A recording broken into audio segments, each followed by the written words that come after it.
Hey guys, and welcome back to my channel. Today we're going to be taking a look at a scenario where Europe goes into total battle royale. This video was inspired by YouTuber That Oni on YouTube Shorts. Thank you for the inspiration. And he posted a short where these countries would all go into total war in Europe. And I thought, why not see what it could do? So let's just get into this.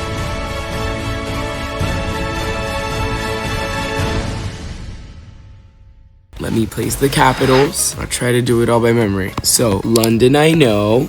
Dublin is like around here. Reykjavik is like, no, it's like here or something. Paris. Brussels, Amsterdam, Berlin, Bern, Roma, Madrid, Lisboa, and then the rest I can't do it with the country's accent, because if you didn't know, I live here in Geneva in Switzerland, and this is where you speak French, so I speak French. I also speak German because you need to learn German in Switzerland. I was actually born in Brazil though, so I do speak Portuguese, and I learned Spanish from my Portuguese because it's super easy. I'm learning Italian right now, and I speak Hebrew because I'm Jewish, so yeah, now I won't know the names, sorry guys, the names in your accents. Oh well, actually there's Wien, and then I'm lost. Where the heck is Prague again? Okay, wait. Let's do Moskva. Okay, Tallinn, the capital of Estonia, is right next to Helsinki, the capital of Finland. Is it like there? I'm checking with my phone to make sure, because I don't want to be rude. I don't want to look rude. Yeah, I think I got the location exactly right. I know that Riga is right here. Yeah, I'm right. And Vilnius is about here, right? It's like here, actually. It's okay. Minsk, I thought it was like here, but it's actually like very central. So here. Kyiv, I know because of the war. It's like here. Wait, where is it? Is it like here? No, it's actually a lot more west. There you go. Moldova, no, I don't know where Chisinau is. Is it, how do you say it? I used to call it Chisinau, so Chisinau, Chisinau or something. I sound Asian. That's wrong. Anyway, Bucharest, I actually forgot. Where is Bucharest, Romania? I know like what they're called, but I don't know how to place them properly. Sofia's like here, right? Oops, wrong. I keep making the same mistake. It's here. Oh my god. I know that Athens is here, and that Ankara is here. Skopje, I assume it would be like here. No, it's actually more north. At least they're not putting Greece and North Macedonia on the same team. Guys, trust me, I've made a video on North Macedonia, an empire video on it, and so many Greek people started like talking trash about it. I was like, oh my god, guys, calm down. The beef is real. Anyways, but they put Serbia and Kosovo together, so let's say Serbia became like they changed. Oh my god. Alright, Kosovo, is it Pristina? It is Pristina. It's here. Tirana, is it here? I think it's here. No, it's like here. I keep making this mistake too. Anyway, Podgorica is here. Sarajevo, isn't it like very central? Yeah, it's like here. I know that Zagreb is here. Zagreb. It's more here actually, okay. I don't know where Ljubljana is. Very central, okay. Hungary, Budapest, no, still don't know. And Bratislava is right here. Oh yeah, I remember. It's like one of the closest cities, capitals in the world. Bratislava and Vienna. Vienna isn't there actually. I'm stupid. It's further north. It's like here or something. Yeah, okay. Oh, and Prague, last one. Now, Oslo, I know. Copenhagen, I know. Wait, where is it? It's all the way east of the island. I didn't know it looks like that. Okay. Stockholm is like here, right? Yeah, exactly. I mean, it's actually here, but we can't do anything about that, so we'll put it like, no, this looks more right. And Helsinki, we did it. All right, perfect. It's all 100%. Now, let's get started with the scenario. So tomorrow we wake up and we see that all countries with the same color are best friends now, and they're at war with every other team in Europe. So orange team versus yellow team versus green team versus pink team versus turquoise team versus blue team versus purple team versus Russia, red team. Anyways, Russia, I think, would be the one to start it if someone would. And let's say they would, so we get something started. And yeah, I'm zooming in on Ukraine. They want to destroy Ukraine from existence. They also are not stupid, and they want something smart. They want to cut off northern purple team from southern purple team. So all of this from all of this, you know what I mean? Anyway, so they sign like a little pact with the blue. I mean, they try to sign a little pact with the blue and pink teams, and they're like, okay, you guys, I will give you for free all of this for the pink team and all of this, so basically Romania and Moldova, to the blue team if they cooperate. The blue team's like, we kind of want to expand our borders, and if we do this, then Hungary doesn't expand its full border, and Slovakia neither, so no thank you. So they're like, okay, we need to fix this, we need to make this good. So we'll make everyone expand their border by a lot, and make, like, because we're not in a good spot, so we want to make this winnable for us. So they're like, we'll give Vilnius to Poland, as well as like a lot of territory from Belarus and Ukraine, and once it reaches the end of the border, stop and give it to the blue team, and 100% of Romania will be given to them, and well, just Romania actually, forget Moldova, guys. So they say they want to give this to the pink and blue team, and the pink and blue team are like, you know what, sure, fine. They also, the purple team is like cooked right now. Russia would annex all of this, the pink team would annex all of this, and the blue team would annex this, and that looks fair, you know. But then they forgot about Finland. So they're like, we're gonna split Finland with the orange team. So they're like, orange team will give you like all of this, and they're like, this is nothing, we want useful land. So they give more coast and settle on this. So the orange team are like, okay, we'll split this between Norway and Sweden, and okay, so Russia's made a plan. The purple team cannot make a plan anymore because they're cooked. They woke up an hour too late. The pink team have a plan with Russia, and they're currently cooperating with the blue team, so they're okay. And the green team are like, okay, we should do something now. First, they want Denmark for themselves. Denmark is gonna be theirs. Let's imagine Greenland is independent, okay? So they want Denmark. They want to like expand east too, but they can't since these two factions are working with each other. So they decide to work with the yellow to invade the rest of the orange teams. So they want to work with the British, Irish, Spanish, and Portuguese to gather, like, just to expand Germany, basically. For now, this is just the beginning. So they want, like, to grab the Nordics, too. So this is what they work through with the British. The British take this Iceland for themselves, and the Germans are gonna take over, like, basically all of the north before anybody else takes it over. So there's no borders to draw. They want everything. They do, though, remember to cooperate with the purple team, who are just putting troops everywhere across it. If the borders were thicker, if they were militarized, this is what the purple team would look like right now. So yes, this is very extreme isolation. They don't want to die, but they do work with the purple team, and they say, purple team, so like they say, purple team, you guys can take over all of this plus Svalbard in the north, and Germany will take over this. All right. And they also like do a deal with the pink team to say that they could take over these useless islands. So they're like, okay, fine. So these borders, I'll make them gray. So as you guys can see, all imaginary borders are now gray, cutting through existent countries. And we forgot about the south, guys. Since the pink and blue factions are working together, they decide to work against the turquoise faction. And they offer to split the Greek peninsula like this. So just a little bit to the pink team, just to show compassion and friendship, and the rest would go to the blue team. And then the blue team decide to send like a little message over to Russia and to say, we can give you guys like this if you want to work with us. And Russia are like, you know what, why not? So they accept it. If they refuse it, then it's not on the map. If they accept it, it's on the map. And that's it. They're not working with the purple team because they want to destroy it. I was gonna make like a fake proposal, but they hate it. So yeah, they try to offer something to the purple team, but the purple team is not accepting them. So, you know, I want to make this look prettier, so how about we do like a bit of this instead, so it looks a bit better.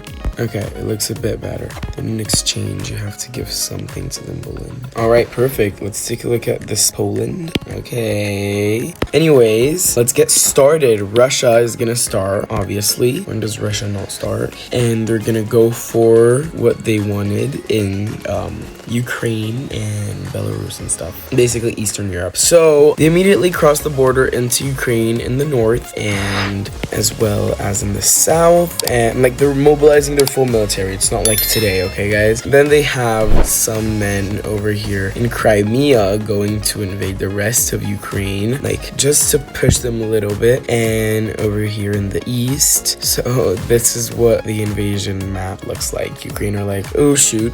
So they start pushing back, but they can't do it that well. The reason the pushes are so small for now is because there was a lot of protection in the border. Anyways, now that they're in, they start pushing in thousands and thousands of Russian soldiers into Ukraine. Crimea is now 100% captured by the Russians, and then they start invading from the north and link up about 2 other invasions, as well as keeping the border safe with Belarus and the others over there in the north.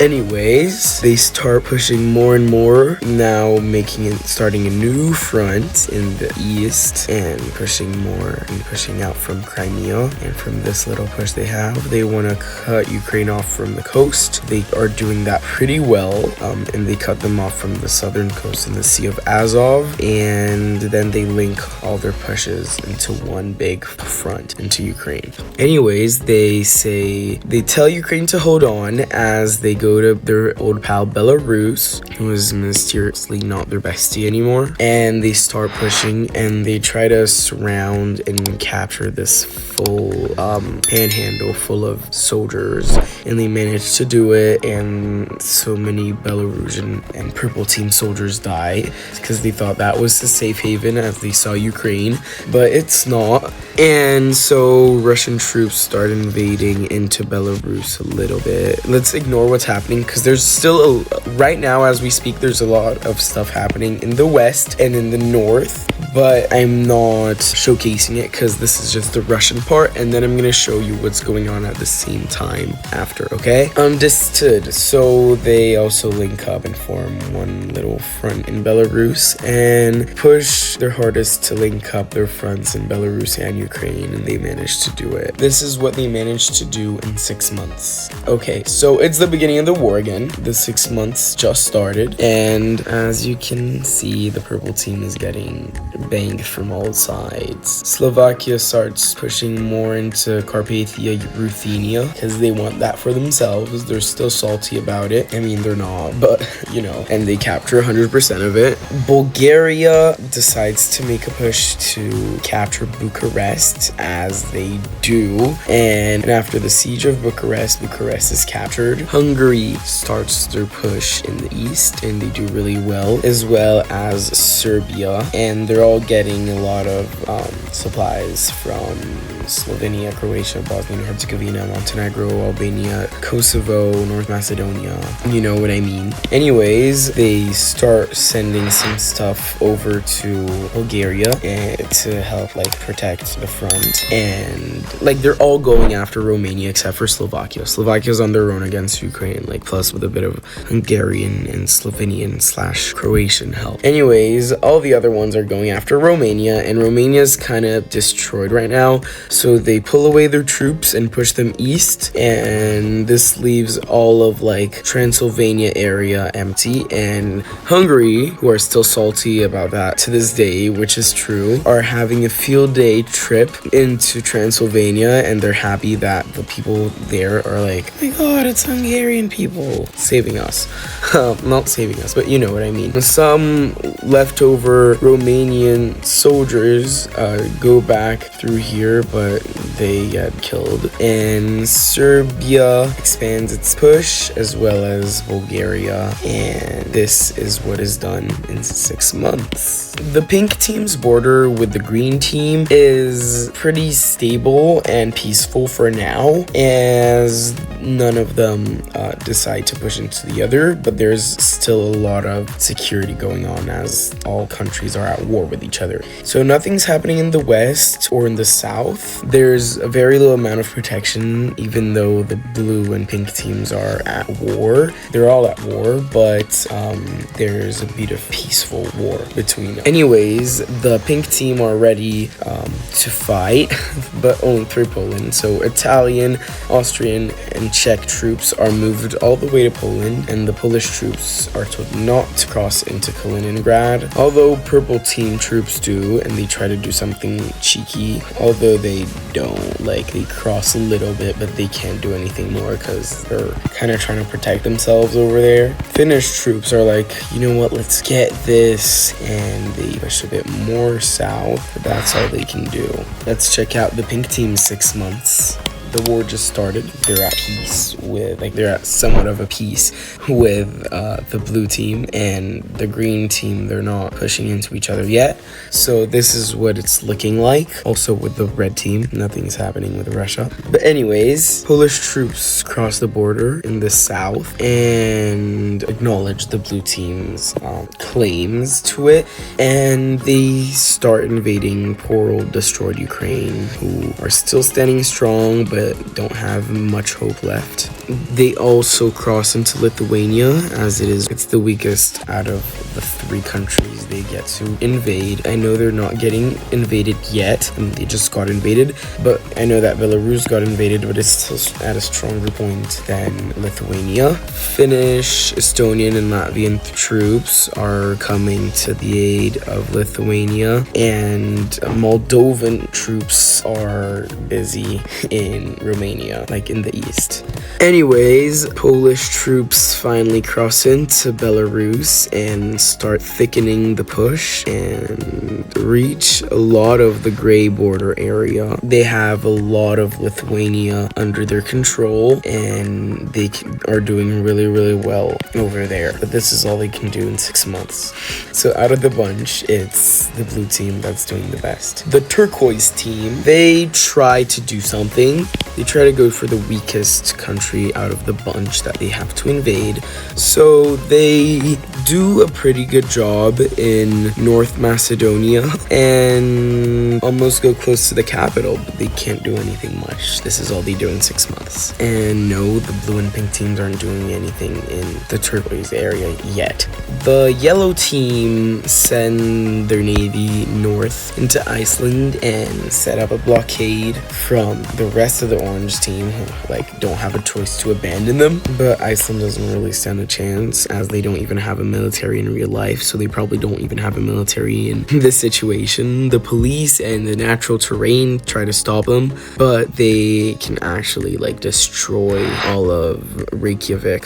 Anyways, in 6 months, the militaries of Portugal, Spain, the United Kingdom, and Ireland managed to capitulate all of Iceland. They do it slowly, but once it's like this, the rest of Iceland just surrenders. How about the lime team, you ask? It's got Denmark in more than 6 hours. This time they don't decide to surrender because they have a team and the team don't let them, but they do decide to go island hopping and split Copenhagen Island from the rest of continental Denmark, and at the end they kind of destroy the rest of Denmark. And so this is what Denmark looks like after 6 months. About the purple team, you ask? Well, it did something here in Kaliningrad. It's trying their best to push the invaders out in 6 months, and they tried doing something in the freezing cold summer, and this is what they managed to do in that amount of time, 6 months. How about the orange team, you ask? Well, it's destroyed the Finnish panhandle, and it's doing a pretty good job, a pretty okay job at pushing the Finns out. and start pushing deeper into Finnish core territory, like Lapland for now. But yeah, so this is what they managed to do in 6 months.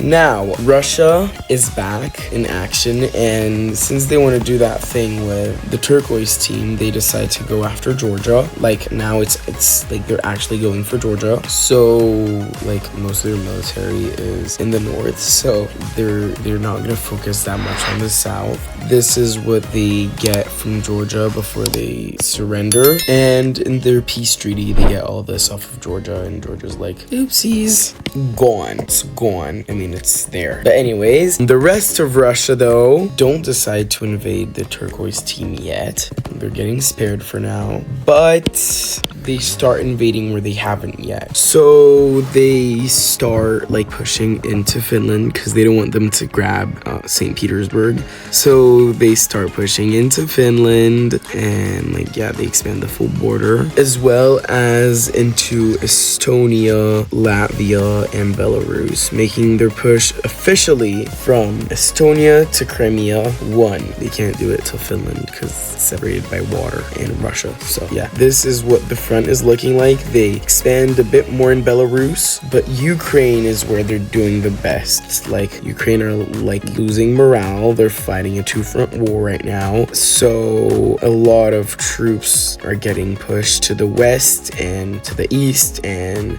the government doesn't know what to do actually. So yeah, Belarus is getting a bit of the same, but they're not getting invaded by 1, 2, 3 countries. So they're still easy to invade, but not as easy as Ukraine was. They do stalemate in Kaliningrad because they don't have that many people, and Lithuania is doing pretty good with the help of like the Finnish troops that went there, and they're not called back up. Anyways, more progress is made. More of Belarus gets invaded, as well as Ukraine. Ukraine is losing a lot of territory in this, and a spearhead is started to capture Kyiv.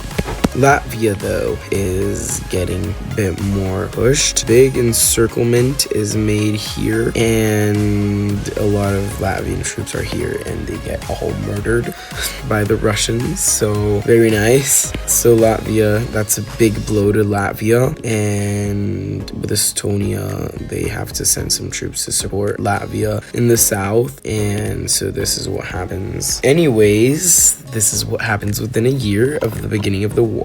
Oh, then they decide to like trade a bit more territory from the blue team. They're like, okay, blue team, you give us like this because you guys aren't going to be able to hold everything. So the blue team were like, you know what, fine, that's only for now, we're going to destroy you after. But they don't say it, they insinuate it. They don't even try to insinuate it, they just know it. Anyways, the blue team, first thing that's going to happen is them trying to push out the turquoise team from North Macedonia, but it's very strong, and so they can't do much progress. They try to encircle them in here, but they can't do it within 6 months. So this is what it looks like. Anyways, over here, Romania gets a big blow with an encirclement, but most troops are over here. So this encirclement results in the death of like 10% of the Romanian army, which is still a lot, plus some Moldovans, like 2% of Moldova's army.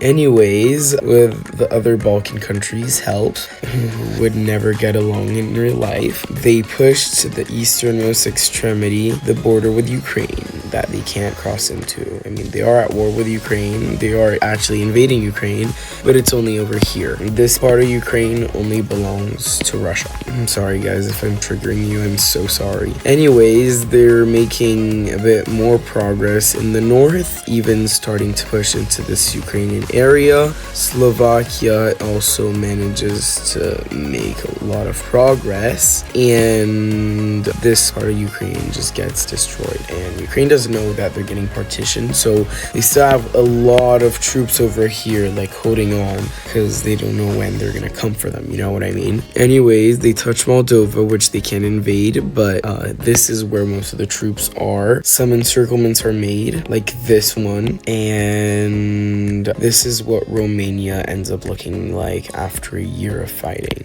They don't have a lot of purple team area to fight for. Like, they don't have much of it to finish. They just have to finish this, and then they can focus in on the south, which is going to be difficult. Anyways, how about we focus in on the south? After this tried to be / failed encirclement that the blue team did, they actually managed to capture the capital of North Macedonia of Skopje, and after invading in some more, it just surrenders to Greece and Turkey. They are in direct conflict with the blue team, so they just start invading into Albania and Bulgaria. They also like start pushing into Kosovo and Serbia, so it's not very good for the blue team right now because the turquoise team is strong right now. Anyways, it's time for the pink team to act, and they're gonna do something in the south too, since they don't have much left to capture either. But let's start with this part. Focus.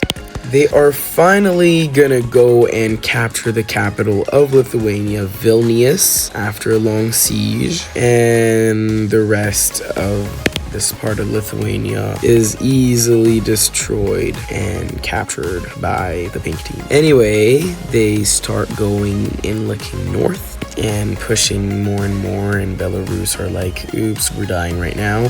Oops, we're dying right now. Am I serious?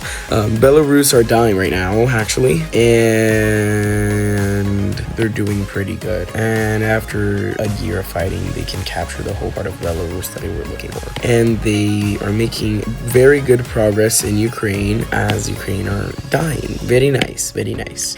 And they don't focus on murdering Ukraine yet because they're gonna do something in the south, and they're gonna try something in Greece. They're gonna project their navy into Hellas, and they're going to make a landing over here, and there's a lot of people in there, and they're holding strong against the Greek and Turkish militaries right there, still cooperating with the blue team as always.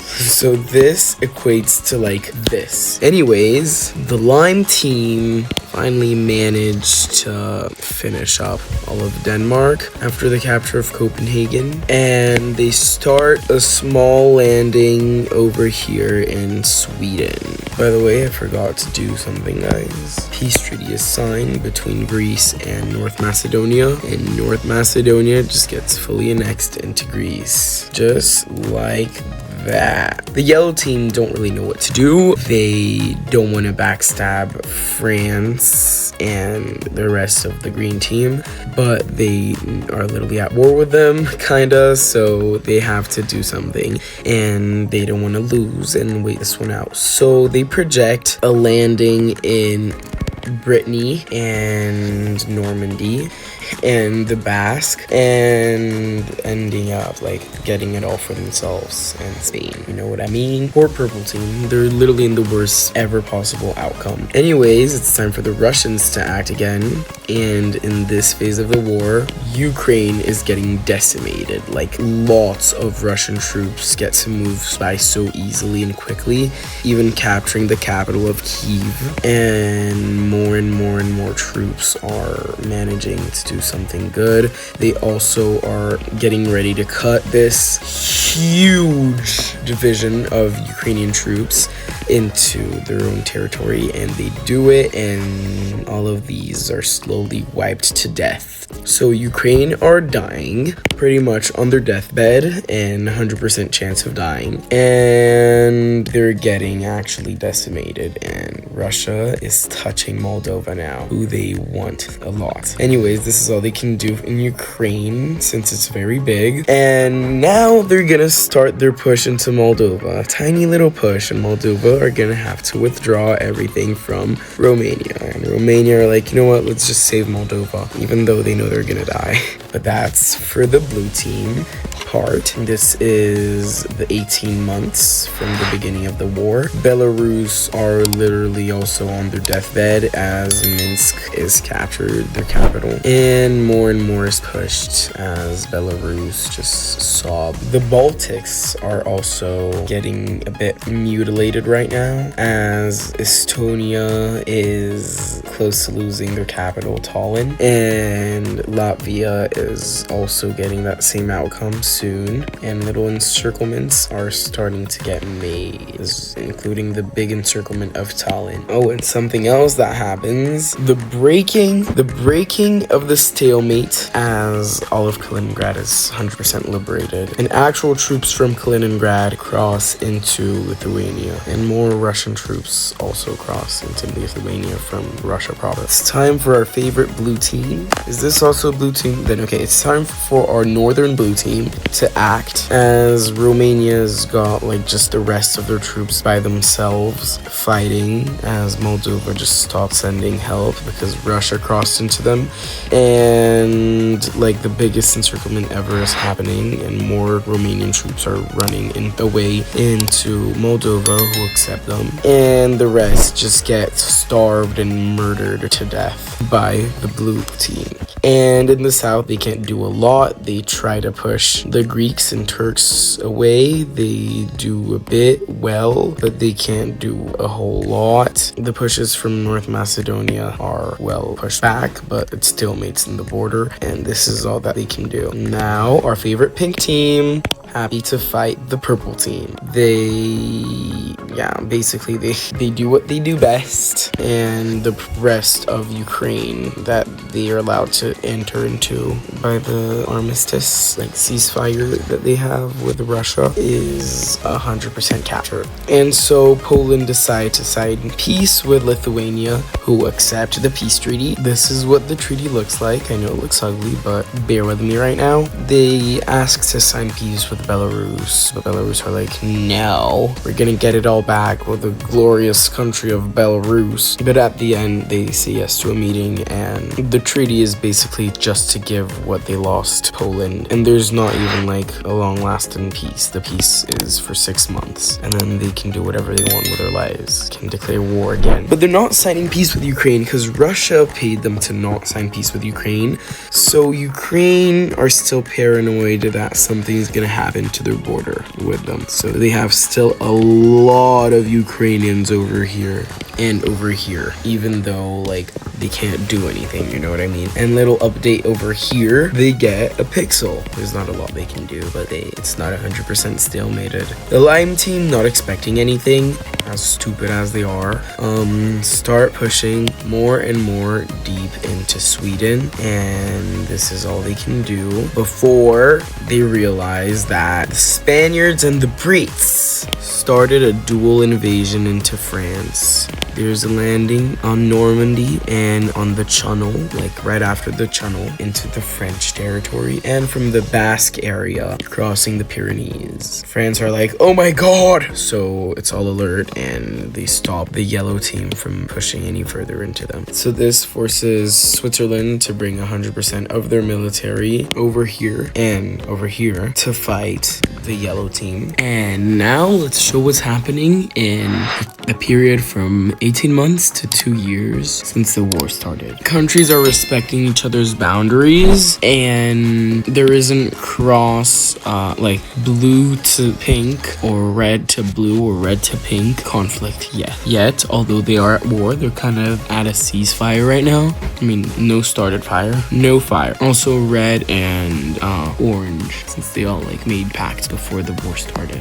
Anyway, the first thing that's gonna happen is the red team getting pushed back by Moldova. Moldova are like, no, you guys don't enter my territory. This is core Moldova, you can't get in. And they like exercise the right to independence. And so the red team are like, excuse me. They're like, okay, fine, we're gonna come back to it. But the thing they're gonna do now is, first of all, take advantage of the little kind of like encirclement that they made, and they managed to kill a lot of Estonian troops, as well as in Latvia. A lot of Latvian troops also die, so poor Latvia just got a lot of losses, and they surround Tallinn by land. So everything from Tallinn like tries their best to flee to like Finland, and at the end it just gets captured. So Estonia are capitalless, as well as Lithuania and Belarus and Ukraine. And the first country who has capitulated is Romania. Well, anyways, after capturing all the capitals of these little countries, the Russians can have an excursion trip into Estonia, which is easily just unguarded, make a huge encirclement, capture the rest of the troops, and when there's just 2 islands left, Estonia surrenders to Russia. Anyways, they push more towards Latvia. Oh, the poor people, they're so mad. A huge encirclement, a 3rd encirclement in Latvia happens. They lose so many men, and the Russians manage to capture Riga. Something else that happens, which is good for the Russians, is the connection with Kaliningrad. They managed to cut through Lithuania, and Lithuania are like just dead right now. More encirclements, and this rest just refuses to surrender because everyone hates Russia in the previous Soviet Union, except for like Central Asia and Belarus, and the previously Warsaw Pact countries except for Hungary. They all hate Russia, and like Albania and stuff. In Finland, Russia managed to make some progress. They thickened their pushes by a lot and start pushing more and more into the territory, going close to Helsinki. The poor purple team is just destroyed, but they decide to spare Moldova for now. Anyways, Belarus though is just getting destroyed by Russia. I never thought I'd say this. Huge encirclement, huge death. The rest just surrenders, and more pushes from Belarus are made into Ukraine, and Ukraine are just getting decimated, but they decide not to surrender. Usually they would be able to finish off Latvia, Lithuania, the rest of Ukraine, Moldova, and Finland, maybe not Finland, in these 6 months, but they decide to do something else. If you know, you know. I hope you know. If you don't know right by now, you're just not looking at your screen, I hope. Anyways, so Russia start their own push into Turkey, and they were not expecting it to this extent. They are at war, obviously, but I mean, after they invaded Georgia, it seemed a bit more realistic, but they didn't know they would go like right there, right now. So that's why the push was a bit big. Turkey could have stopped it. They end up pulling some forces away from the front in Bulgaria until they hit the border. They're not cooperating that much with Greece, guys. They don't care if Greece dies. They just want the dub. So they need to keep Greece alive, actually. Anyways, how about our favorite dark blue team? For 1 second, can we talk about Moldova? Like an extra second. Look at its borders right now. It's literally like this. These are the borders of Moldova. It's literally encased with itself and Ukraine. It tries to like wipe peace with everybody, but no one wants to. In real life, this would never happen because Europe is a very peaceful continent, except for Russia's existence and Turkey and the Balkans. But the rest is very civilized. You know what I mean?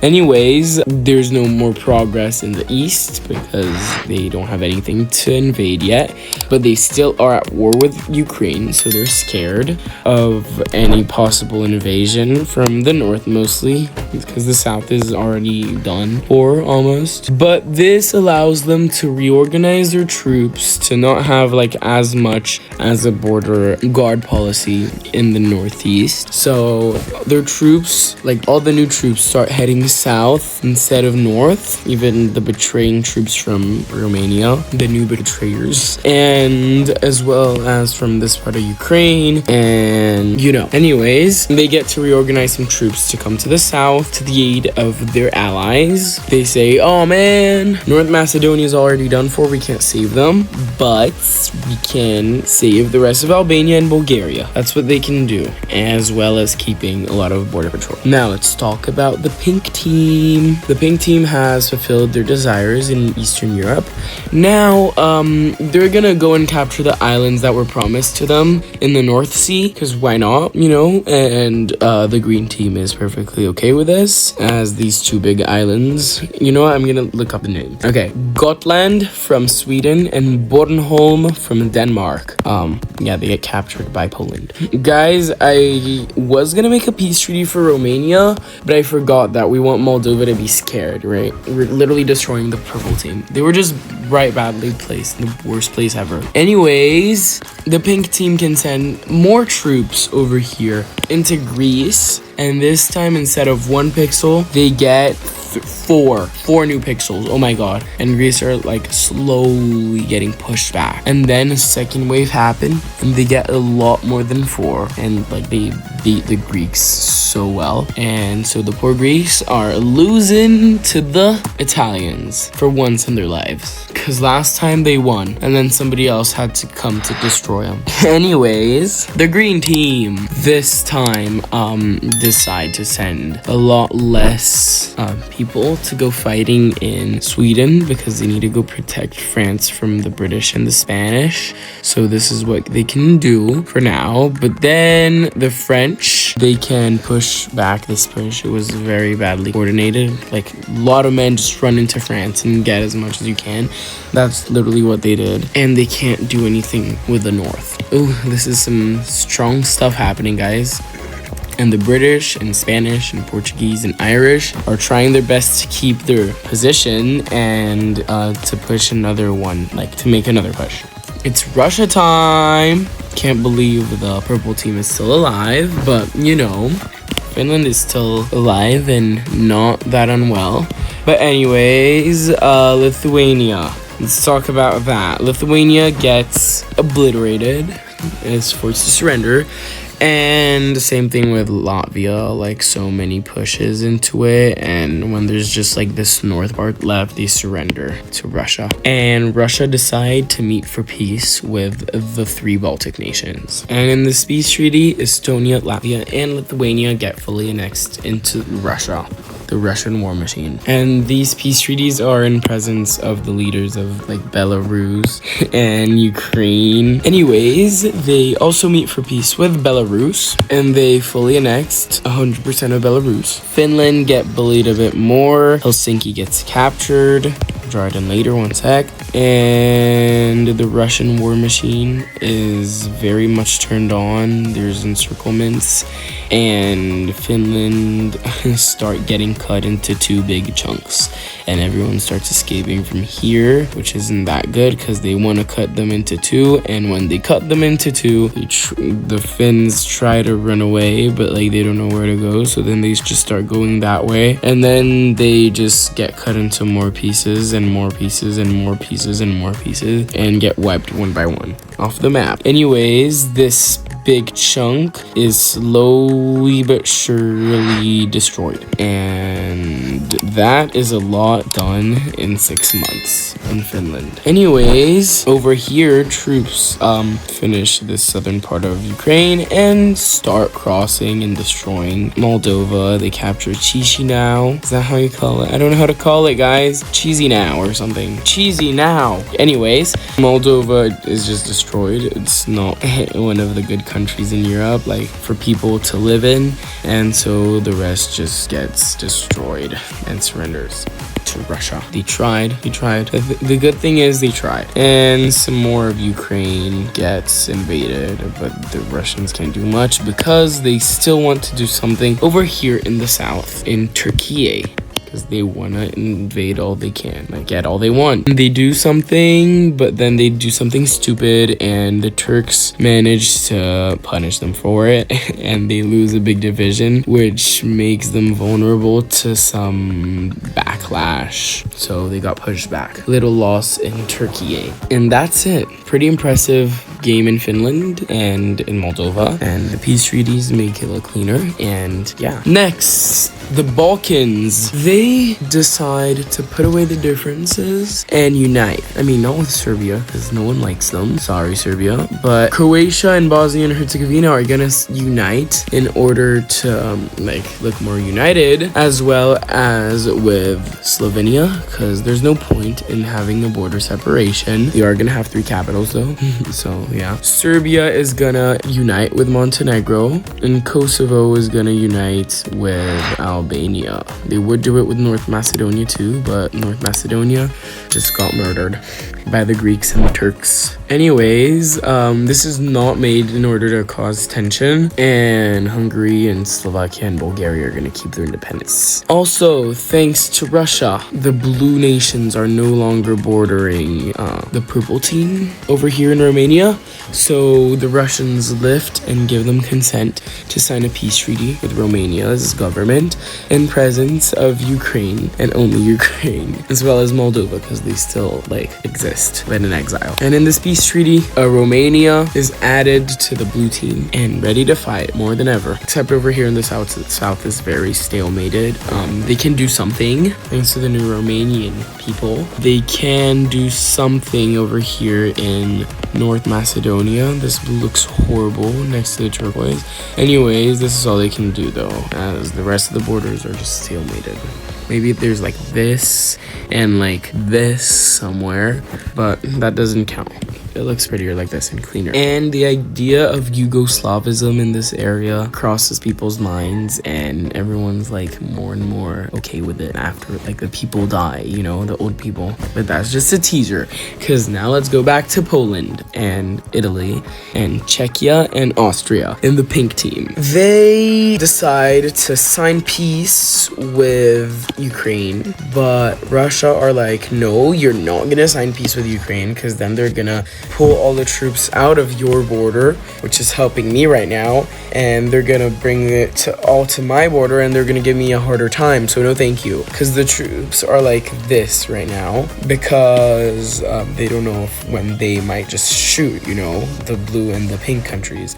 So what happens is the Russians don't want them to sign peace, because if they sign peace for 6 months, because the pieces are only 6 months over here, except if you fully annex the country. Anyways, if it's 6 months with the rest of Ukraine, then for 6 months, all the troops are gonna be over here instead to protect against everything except for the pink one. You know what I mean? Because today it's like this, and if they peace out, then it's like this. So they don't want them to peace out, but Poland are you kind of don't have a choice, and they peace out with Ukraine. And so the ceasefire with Russia is over, and Russia are we never liked you anyways, and they just start preparing because they want to invade some of Poland, because they want the territory that they promised them, because it actually belongs to them. At least that's what they say. So let me grab that gray. Okay, it's a bit thicker than I presumed it would be, but it does the job. And Russia wants to expand their border, but there's still the ceasefire is done, but nothing's getting shot yet. You know what I mean? The blue countries don't want anything like that to actually happen to them, so they don't start with that yet until they actually want to destroy the Russians, but they don't want to do that yet, so it's not gonna happen to them because they want to cooperate with the Russians to invade this, the cyan team, turquoise team. Anyways, they try to make a greater push, which they managed to do, but it makes them lose more territory in another side of the country. So this is what it looks like. The Lime country decide the withdrawal of some troops from Sweden in order to push the Brits back from Normandy 100%.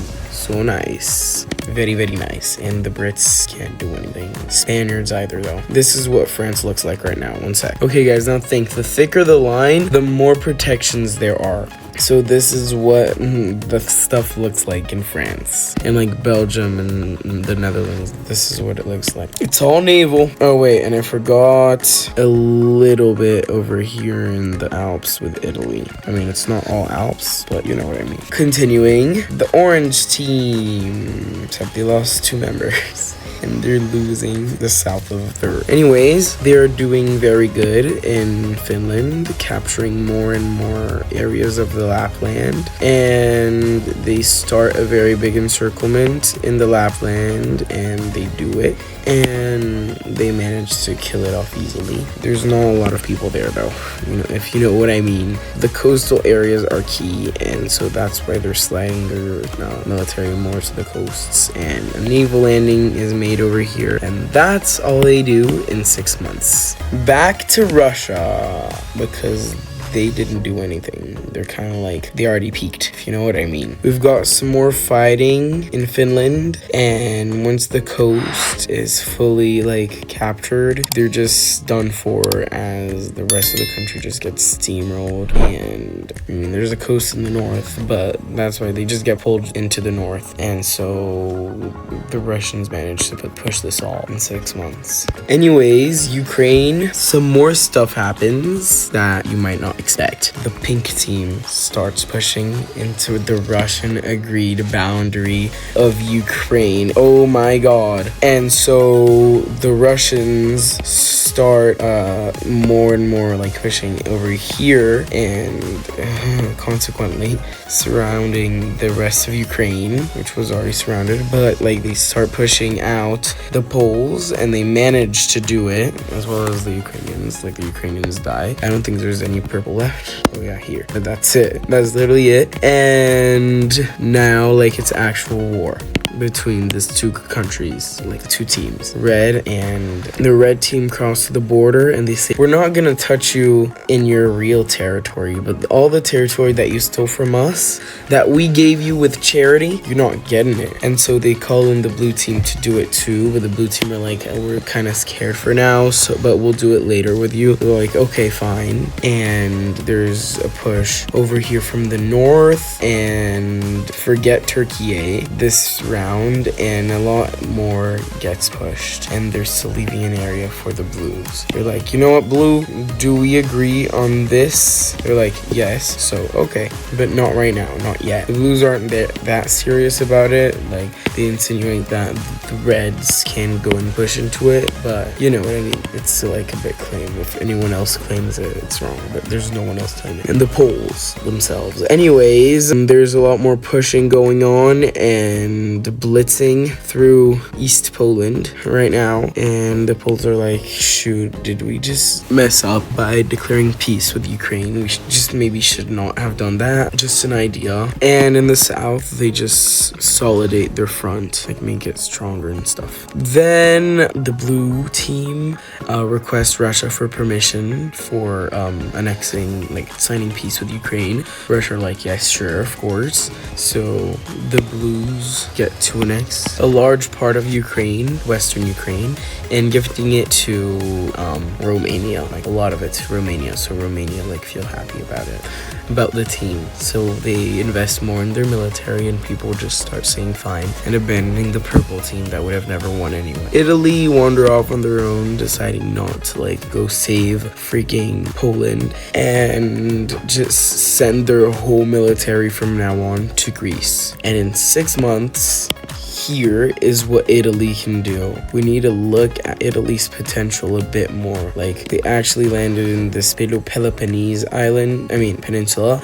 and like, yeah, very, very nice from Italy. And the rest is just pouring their military into Poland to like try to defend from Russia, because they might do it. Anyways, in the blue area, Yugoslavism has been a very important idea for a while now, and they decide to fulfill the dream of Yugoslavism once again. They forgot about how it was before, and they do it under a very much more democratic way. This is not Titoism, and this is the very large Yugoslavia without North Macedonia that they have. And Slovakia is jelly, but there's literally a Hungary or a Romania between them, so they can't like fulfill the Yugoslavism themselves. They wish though. They wish. Anyways, the stalemate in southern Sweden is broken as more German and new Danish troops start pushing in, and Germany decide to sign peace with Denmark. Adding a Denmark to the team instead of annexing it would be stupid, because people would start getting scared first, and also because if there's an independent Denmark, then the people like feel happier about it than just being German when they're not. So the teams moved around. As you can see, there's no more purple. The Soviet Union is back, and the yellow team managed to start another push into France over here this time, but they can't do much until the French military and Swiss military stop them, as well as Luxembourgish and a bit of the Belgian one. The rest are fighting in the offensive. And finally, over here in Finland, the Swedes and Norwegians managed to capture the entire coast, as well as the rest of the snowy biome, and they capitulate northern Finland. Next thing that happens is, since we're back to Russia, because they didn't do anything this time again, the Russians decide to sign peace with Ukraine and Moldova, annexing both countries into their territory since they can't bear any puppets. They just need to annex them, never making them happy. It's Yugo-Russianism, if you know what I mean. They also signed peace with the Finns, like they partitioned Finland with Sweden and Norway. Okay, that does not look good. 1 second, guys, I'm fixing it. Okay, I fixed it. It looks better. And the Russians, of course, they have to fully annex it, of course. You know what? I kind of understand them. They're a bit happier right now because they have what they could have wished for, except they have a war with the rest of Europe. With this idea of Yugoslavism, oops, I forgot to change the capital system. It's gonna only be Zagreb and Belgrade together. The rest fall under their influences. And I also forgot that Hungary would 100% have annexed the Transylvanian territories by now. Am I stupid? Why did I not put it? I think they would get this and let Romania have the rest. And with these expanded borders that look like older ones, but Romania's still happy because they got the part in the north. I just didn't draw this in when the peace treaty happened. I forgot. I had a blank. Anyways, Romania and Bulgaria and Yugoslavia and Hungary and Slovakia decide to remove the ceasefire, like to abandon the ceasefire with the pink people. And they suck up to Russia by invading this whole territory, which is a bit costly, but they don't care. As well as a bit of Italy over here and Austria. Italy, fuming with rage, pushed them right out of their territory, Italy being independence for now, forgetting the rest of like the territory and stuff, and start a big push into Yugoslavia. Like, this used to be historically my territory, so if you want me to take it back, just tell me, you know what I mean? And then they went to Greece, had a little holiday there, colonized the territory. No, but seriously, Italy's doing really great for once in their life. So capturing all of the boundary, like the agreed upon boundary that they had, but they don't care about it anymore since the blue countries declared war on them, like forgot about the ceasefire. And Austria is trying their best to push the blue team out of their territory, but they can't do it that well. And the Germans and Danes and Dutch speakers, the French speakers are in the south, as well as Luxembourgish, start crossing into deeper Sweden and touch the border and cross into Norway as well. And they're getting very close to Stockholm, capital of Sweden. And over here, it's 100% stalemated. Now let's see what's happened in Russia. So as you can see from the time span, this war is pretty long and costly. The Russians decide to keep the border safe with Sweden and Norway and Finland, but it's not gonna be like that for a long time because they agreed with the Lime team that they'd split Norway and Sweden between them, even though they just killed Finland with Norway and Sweden with some bonding time, so they can't just change in 2 seconds, you know what I mean? Anyways, back to Russia. They found some time to reorganize their troops from the Finnish front, which doesn't exist anymore, so they're gonna stay a little bit over here with the orange team if they try to do something sketchy, fishy. So there's a lot less troops over here and also over here because Ukraine is now part of Russia. They do need a couple of troops to keep the flow going, which they managed to do pretty well. But nonetheless, a lot more troops are moved to the Polish front, and they have a couple soldiers in Kaliningrad, like defending the area, you know, and they're like, we're just invading what Poland doesn't have, you know. And so they continue their push pretty well, if I do say so myself, and they want to cut Poland into two. And so they managed to do this, and there's a huge little puddle of Polish soldiers that get wiped out and starved to death. The blue team has now closed their front with the Ukrainians and Romanians. The blue team has closed their front with the purple team in the east, which is gone and dead. But they still have a little front in the west and north and south, which is a bit worse for them, if I do say so myself. But they're gonna try their best. So they are pretty smart. They don't decide to invade Poland just yet. Although Poland like tries to do something in Slovakia, but they like fail miserably. That's all they can do, and it stalemates until there. The Austrians know that they could capture Bratislava in like a couple minutes if they tried.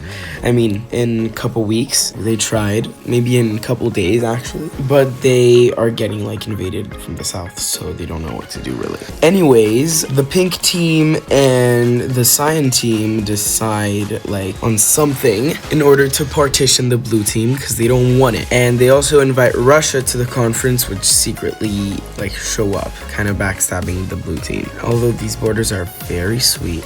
If this could be part of it, that would be better. But anyways, and this is what the partition looks like, normal blue. Even though Russia and the pink team and the cyan team, like they all have their own kind of beef, because like Russia also has a bit of beef with the cyan team and the pink team, but they decide on something. So Russia would have all of Romania without this small part of Transylvania. They're not salty about it. The cyan team would have Bulgaria and southern Serbia plus Kosovo plus Albania to themselves, and the pink team would have Slovakia, Hungary, and northern Yugoslavia. So half of Serbia, Montenegro, Bosnia and Herzegovina, Croatia, and Slovenia. So the poor blue team has peaked. So after deliberate tries to forge peace between the pink and cyan team, like to give this to Italy, Greece are like, ain't no way we're giving this to Italy. So it's still like this, but they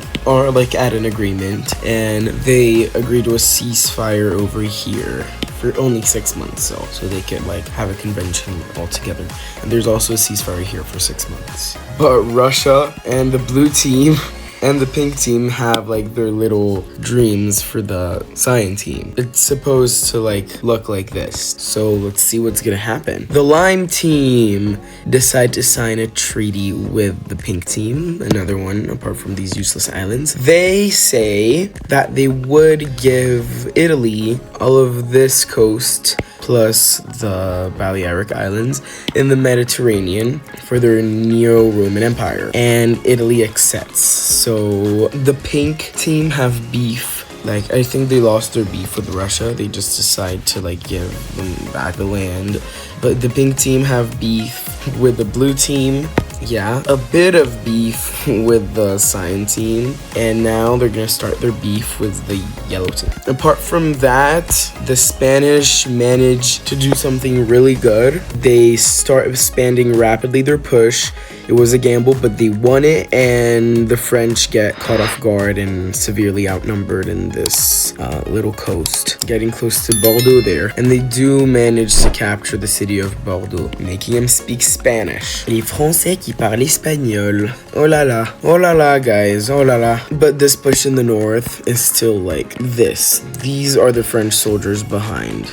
This is what it looks like. But eventually the Spanish are stopped over here in Bordeaux. Like, there's nothing they can do outside. Bordeaux is captured though, but the Italians are coming to the aid of the French. So here's the pink coast in dark pink. Here's the red coast, but only in Europe. Forget the Asian parts and like these Arctic Ocean parts. Here you can see the lime coast in darker green, and yes, Jersey and Guernsey became French crown dependencies actually instead of British. here are the blue areas in the water. Here is the cyan water. And for one time, we can draw the Aegean Sea better. Here's the yellow team controlled area in dark yellow / brown. And here are the orange team controlled waters in actual brown, actually, dark yellow. So as you can see, here are our teams, and this looks more realistic and more understandable for you guys. What do you think? Anyways, let's go back to the normal map. I wish, you know what I'm gonna do? I'm gonna like make all of, I'm gonna copy. Oh, they consider this at the same color. Anyways, I'm gonna copy this into a normal map. Okay, I have it. And then I'll paste it back into our map. And now let's go back to the normal land map. That looks a lot cleaner. Okay, and here we have the water map. This looks so 2024, guys. This is 2027 for y'all. I mean, 2025. I forgot that this is 2025, guys. Anyways, let's see what our orange team is doing. They also can push some troops out of this border area with the Russians, since they're not doing anything, and they can focus on pushing the Danes and Germans and like Dutch out of Norway and a bit more out of their territory, even making a small little encirclement that gets wiped off, but it didn't have a lot of men in it. The teams that don't have beef is green and red, because they're like splitting Norway and Sweden between each other. There's yellow and red because they've never met before. There's blue and red because blue didn't declare peace with Poland when they shouldn't have, so they did what they were told to do by the Russians, so the Russians didn't do anything bad to them. Pink and green haven't done anything to each other yet. They all have ambitions in other places that they have to go to first, so that's good for them. Blue and orange haven't met yet. Turquoise and orange also haven't, and the rest have some beef with the other teams, you know what I mean. Anyways, Poland makes a little fatal mistake. They send their men out for a walk in Kaliningrad, and so they invade Kaliningrad, and Russia are like, oh yeah, you want to touch our Kaliningrad, after like building up for a while. So they're like, you know what? They do send a division over to Kaliningrad to defend it, but they also take a huge division and start blitzing heavily into Poland, forgetting the border that they had set over, like the 2025 Polish border. Still having to seize the fire over here with the cyan team. They have a couple ambitions in Romania, but they're not gonna do it yet. They're not gonna do anything yet, except for this little area. They tell Romania, you have 2 days to sign peace with Poland, and Romania are like, what? So they try in 2 days. Poland says no to like their 2 days stuff, and they're like, okay, that was an ultimatum. You have 1 more day or we go to war. And Romania's like, what the hell? So I mean, they try, but Poland say no. And what do we see? A war declaration. War is declared, and Russian troops cross into the Romanian invaded part of Poland, and they're really good at it, and the rest of it just like surrounded and dies. And they're like, now we have a battlefront. Italy and like Czechia tell Poland to chill out and sign peace with the Russians. They try, they like invite the Russians over. They say, oh, we give you back all of Kaliningrad and we keep the post-1945 borders, okay? Hoping Russia would say yes. Russia says they'll only agree if Poland agrees to like a 6 month to 1 year ceasefire with nothing more, and Poland's forced by their friends to say yes, their allies. And so the peace is assessed, and Russia unfortunately have to pull away from Poland. Oh my god, Poland just got shaved again. Woo! But the Russians start planning something with the Lime team, who say yes to negotiations. So they're planning on working together with the blue team in the cyan team, as well as working together with the cyan team in the blue team, as well as working together with a pink team in the blue team. But now they're gonna work together with the lime team and the pink team in the pink team, like within. with X and Z. So the Russians agree with the Lime team on these borders, like kind of unifying German lands, which is something Germany has tried to do many times in their existence. So in the islands, this would go to this and this would go to that. And the Lime team accept. They're like, why not? Russia wants to give us land in our east, to our east. We're gonna finish up in the north and in the west, and then we can see what to do. But this is what's in the treaty, and a ceasefire treaty is presented between the Russians and the Germans. Anyways, the Russians start bombarding the Romanians with extreme financial sanctions and with another ultimatum saying that they'd have to give up this territory in the north to the Russians because it belongs to Ukraine, but they're not going after Carpathia and stuff. The Romanians try their best to not say yes, but at the end, their allies tell them it's not worth it, just say yes. So Russia get to fully annex the rest of Ukraine except for like Carpathia, Ruthenia, which they say it's okay. Slovakia can hold on to that for now. Poland looks weird with this round shape. One sec, I know what to do. I'll make this, oops, no, forget it. I don't actually know what to do. Anyways, the blue team is doing really good again in Greece, able to like capture Skopje again back from Greece in North Macedonia, eventually managing to capture like all of North Macedonia back into their team. And then they start like new governments, and without even a peace treaty, they just annex it. And Greece are mad, but one day they'll sign a peace treaty. It's immediately annexed into Yugoslavia with no choice, but Greece will still capture it one day. That's their dream, though. Okay, I managed to do it. And then at the peak of Yugoslavism, Bulgaria decide to join it because they're like socialist. I mean, it's not socialist, but their little republic is gonna consist of like 90% of North Macedonia. The rest going to Albania and like Kosovo and Serbia. This little gray border is what the science team want to do off them after they kill them, which is not looking very possible right now. Anyways, after this victory, more and more blue team troops start crossing into Greece, and even a couple Bulgarian troops from this new Yugoslavia start crossing into Thrace in Turkey. They're not really good at protecting themselves. They're kind of like at a bad position, even though they're very strong. But if Turkey decided to collaborate more with Greece, they would have gotten more. But that draws some troops more to the south. And you know what I'm about to say.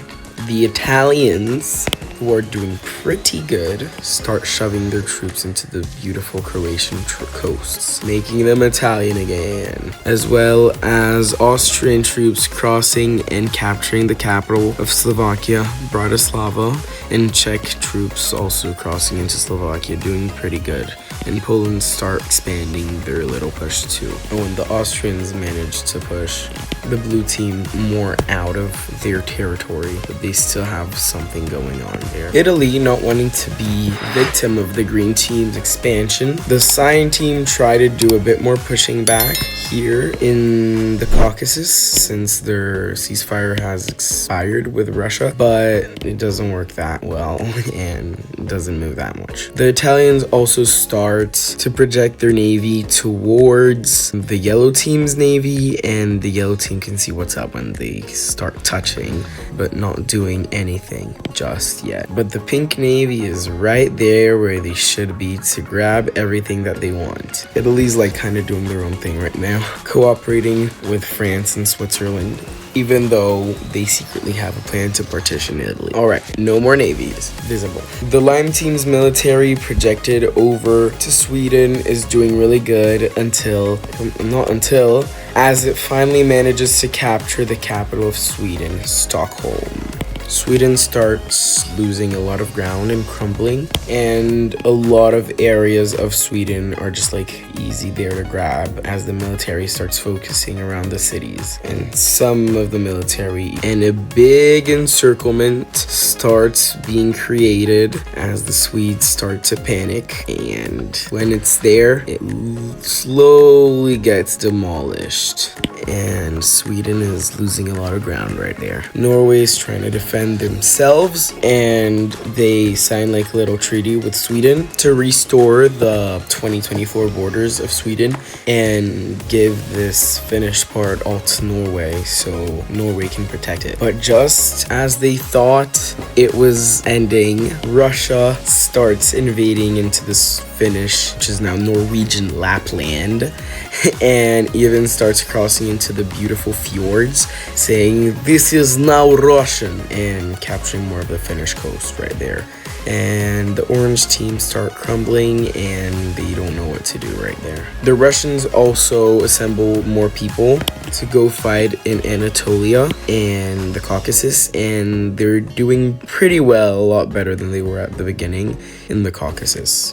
And then they tell the blue team that their treaty over here with this imaginary line is gonna change, as Russia now wants all of this for themselves now. And the blue team are forced to accept because they don't want any troops coming in, and Russia's trying their best to do the Austro-Hungarian move and start invading into the blue team and the pink team. The blue team continued doing as good and eventually splits Greek into this little panhandle plus Thrice and the West. But since there's water, I don't think it's a problem for them. But they kind of are doing pretty well, and this is annoying the Turks and the Greeks. They surround this little peninsula and start invading into it, but this makes them lose ground and coordination with Slovakia and Hungary, which are gonna start getting decimated soon. I mean, Slovakia already lost their capital. Update on Slovakia: Poland are literally destroying them. They're doing really, really good in Slovakia right now, and they cut the country into two, even crossing some troops into Hungary. Austria also pushes some troops into Hungary, but not that many. And Slovakia is almost dead. It surrenders, although Hungary comes to save for them. So this is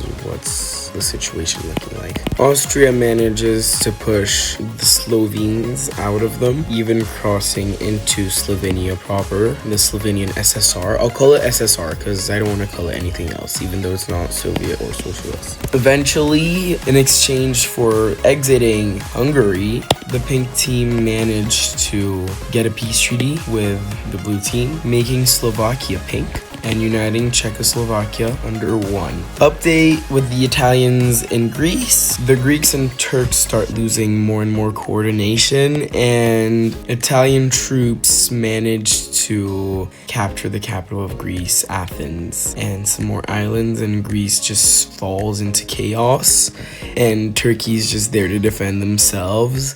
They capture Crete, call it their own, call all these little islands their own. And poor Greece. It seems like Greece is not getting this. It gets erased from the map, and an imaginary line is drawn, a parallel is drawn to split the part of Greece that the blue team would get with the part of Greece that the pink team would get. Let's check out the navy, please. The purple team managed to get a lot more ground in the Aegean Sea, as well as the blue team, which are kinda blockading the turquoise team, who tries to run away and to stand strong in here. And more of the blue navy is getting put into here, although the blue team are kind of like suffering in the north, losing Slovakia. Anyway, the Russians continue their mission over in Norway now. This used to be both, but now it's just Norway. And they're pushing in tons and tons of people, easily capturing key cities, even though it's kind of the north. And they're speeding by really fast, and like they quickly capture almost like all of old Finland, plus some parts in the north. And at the end, they can capture like all of the actual Finland, even crossing into the old Sweden borders. I mean, new actually. actually. It just got reinstored. Anyways, let's take a look at the naval map updated. So here is the map updated, and their navy is starting to project towards the north and meet with the Navy of Svalbard. And they also soon break the silence with Poland, shoving a lot of troops in it in extreme numbers, saying that Poland should be ashamed of themselves for what they do, and that they've always been Russian and Poland is not a real concept.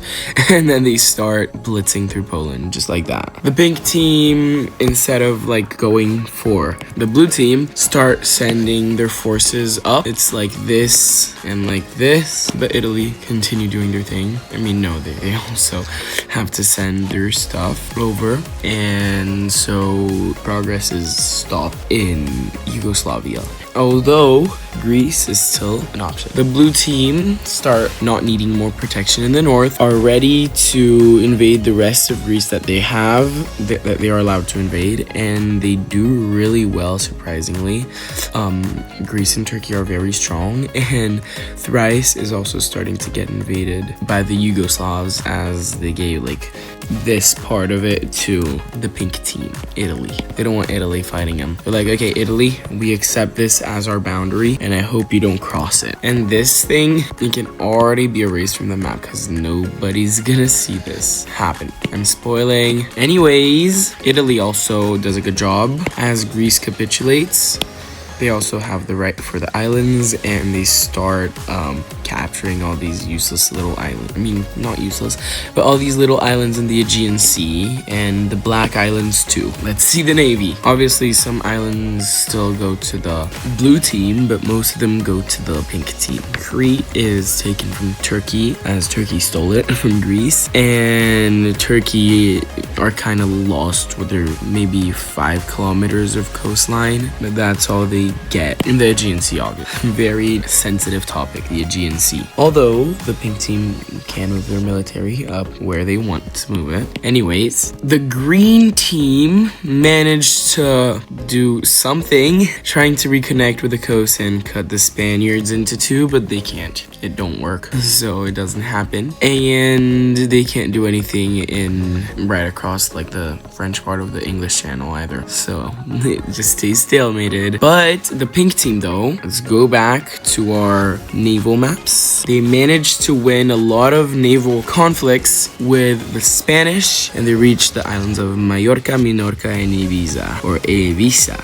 Yeah, I speak Spanish. Proof. Anyways, they reached the shores of what they were promised, and they're told to just go and have a feast. Anyways, let's forget that map for now, as no, actually, let's bring it back. Here's our map, and so I can prove what's gonna happen. The Italians managed to land in beaches of Spain, beautiful beaches. Been there, done that. They started invading more and more and more. They're like, our Roman Empire is coming back, and starting to like the mostly empty mainland, like inland, capturing literally all they were told to capture. Like they were told they were allowed to capture, and then they go for the Balearic Islands, capturing Ibiza pretty easily, Ibiza, and right under there is Formentera. I go there a lot. And doing a very good job in Mallorca, even with a small encirclement, and Minorca too. And then they're like, Spain, let's sign our peace. And Spain, who were like all desperate to protect their territory while they were getting invaded, have to pull a lot of troops out of France to, they even lose Bordeaux, to go protect their own border while still being able to protect themselves here. But they can't, and Italy are like, yeah, let's sign peace. You know what? Why not, right? So yeah. They also signed peace with Greece in presence of the blue team. Bulgaria annexed this territory that used to be theirs, and the rest of Greece get just puppeted. East Greece and West Greece. And this Greece is like partly owned by Italy. Not partly, it's like 70% owned by Italy, but it's 30% like independent. So I'll just color it pink and you guys can choose what it is. Although they're gaining stuff in the south, they're losing a lot in the north. Russia, let's go back to Russia. It's doing an incredibly good job in the Caucasus, moving out of the mountains and actually longing the coast of Turkey, exceeding what they were promised before, as well as continuing within the Polish boundary and doing a really good job. Warsaw is captured and Poland starts to cripple. The rest of eastern Poland just abandons. And when Poland sees the map, they're like, why does Poland look like Prussia? They're like, oh shoot, the Germans are coming. They start a small invasion east of Berlin, and they also start invading some parts in the north of Poland, reaching the agreed upon boundary, cutting Poland into two. The rest of southern Poland just escapes into Czechoslovakia and gets fully captured by the Germans, and the northern part too. And also these two islands, German or Danish, yeah, Danish. Anyway, Poland just gets partitioned into two, and Germany and Russia meet for peace in the presence of the pink team, which tried their best to protect Poland. Is it just me, or like it kind of seems like we went back in time? Because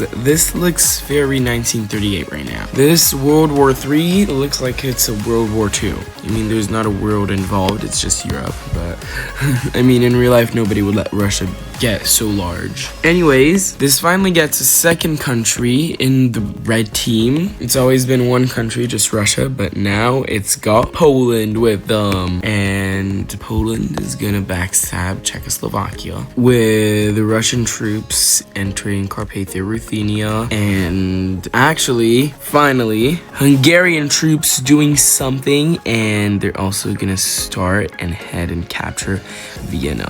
Just to say, you little poop, you captured freaking Bratislava and we lost Slovakia.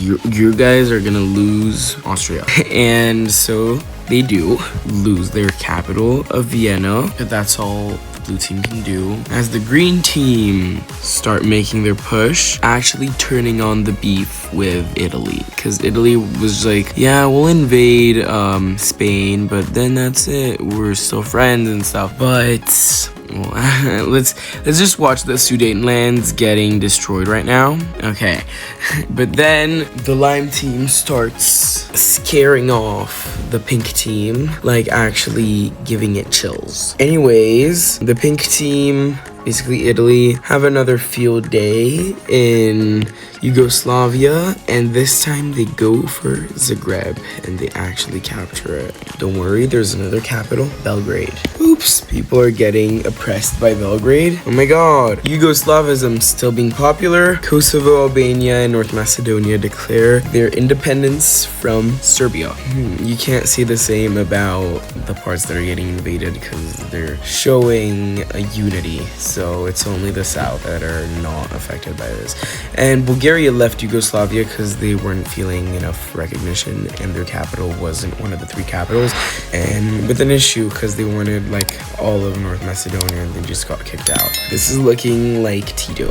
And then the same thing with the pink team. The Russians tell Germany to not sign peace with Czechoslovakia, which cost them a bit of money to keep their army stacked on the border waiting for Czechoslovakia to fight back, but they want Czechoslovakia to be scared and pull troops out of their area. Anyways, the Russians start invading more and more of the tail of Slovakia, and then they see that Hungary, not a red team member, has invaded the territory that they have claimed in the pink team, because they weren't invited in the partition of the pink team. So they're like, oh baby, you're kind of like dead meat right now. And instead of focusing on the rest of like the pink area, they just start focusing on the blue area, and they're technically at ceasefire with the blue team, but they're like, no, this area is ours, and it was an act of aggression from them, even if they didn't even think about it. The red team captured Bratislava again. Bratislava, poor Bratislava. And Slovakia has just become separated with Czechia. The Russians are like, okay, we don't want to fight Czechia, we'll just take Slovakia. And Czechia are like, yes, please forge peace with us. So they sign a peace treaty with them in presence of the Germans, who capture their full desired Sudetenland. They missed it. Ooh, Czechia. Wait, that doesn't look that good. Yeah, this does look a bit better. Ooh, Czechia. You're in for a treat, honey. So Czechia is not touched by the red and green teams for a year. So they're guaranteed peace for a year, but the rest of the pink team is not guaranteed any peace. The Italians are thriving in their empire right now. They have like so much of Greece, like 80% of Greece. Bit nibble out of Spain, a little nibble from Spain. And now let's see what the Russians do with Slovakia. Guys, there's a third member. Wait, actually. They separate Slovakia from Carpathia, Ruthenia. Ooh, this reminds me of Ukraine. And give it to Ukraine. So Ukraine is now 100% full in Russia. So Russian Empire. Also, Russia wants to sign peace with Sweden and Norway for now because they want to focus elsewhere. So in the peace treaty, they retreat from Sweden and just annex everything. Woo, this is as big as Russia's ever been. Oh, oops, we forgot Central Asia. Well, in Europe, this is as big as they've ever been. They'd rather have this than Central Asia. Let's say they invade the rest of the Caucasus. Should we? No, it's okay. Let's keep them alive for Caucasus. This little country, Albania / Kosovo / North Macedonia, unites with northern Greece. I know that the North Macedonia and Greece would never unite, but maybe the beef is over and the people died. Let's just say the people died. The people from before died. Anyways, Turkey decides to do something that they call smart. They're gonna give independence to all the land that's west of Luxembourg as a new country. Problemito, 70% of this territory belongs to Bulgaria right now. So Bulgaria will continue invading it until it touches Istanbul. And then they unite this country of Thrace with western Thrace in Greece. Problemito, the Greeks and the Slavs are very different. So Yugoslavism I understand, but Yugoslav / Greekism, I don't know. Anyways, the Italians are going again in Yugoslavia, capturing 100% of Slovenia, plus Zagreb, and they're longing the coasts, even touching Montenegro. And they have a lot of Croatia caught, and poor Yugoslavia is losing a lot. They try to meet for peace with Italy, but Italy's requests are just too strong, so they don't do anything. The Spanish are no longer at peace with the Italians, so they decide to capture their territory back, but it still meets after one little push. They thought it was gonna go so well, so they drew all their troops out of France, but they literally lost a lot. The French finally managed to push the Brits out of their territory. Oh my god, they pushed them fully out, and now it's a very big and bloody naval war over here in the middle between them in the English Channel. It's getting literally like killed right now. Anyways, Germany starts something in Austria. Österreich already lost its capital, so it's not far from losing more. German and Swiss and Liechtenstein's troops start pushing into Austria with no coordination, but it's very easy because they lost their capital, so the country's a bit like lost right now. Let's zoom in on Austria. German and Swiss troops don't want to cross into Italy just yet, but they're getting a lot of Austria down, but they don't want to cross into the blue team, even though they just touch Yugoslavia. But this Yugoslavia that they're touching is owned by the Italians, who they don't want to do anything to. Anyways, they find that Hungary already started their push, and they're actually continuing it further, and they're like, Hungary, no way. So they just continue to Hungary, and then they just start pushing Hungary back to where they were and touch Hungary. Ooh, the first blue team member that the green team touches. Wow. And here is the reference photo. Ooh, well, let's see the difference side by side. side by side difference, guys. Orange team is literally about to die. The turquoise team is just Turkey left and Cyprus, and it's not gonna survive a lot. The pink team got very strongly harmed in the making of this. This team here, it's already gone for a while already. It just became Russian. It became Russian. Romania switched teams. Slovakia switched teams twice. It became pink, but now it's red. Let's do the color right. So like, yeah, this is better because this is how we saw it as, because I didn't have that color. So wow, yeah. Okay. Anyways, all from a little YouTube short. The Germans signed peace with Austrians, fully annexing Austria. Oh my gosh. This is kind of scary. Annexing all Germans into Germany. I mean, die Schweiz is still alive. La Suisse and the Belgians, a little bit of the Belgians are still alive, but you know, never trust the German Empire. Anyways, the Germans and the Danes continue their push north and push to capture the capital of Norway, Oslo, and they managed to capture it. Now, Norway is also kind of like dead for now.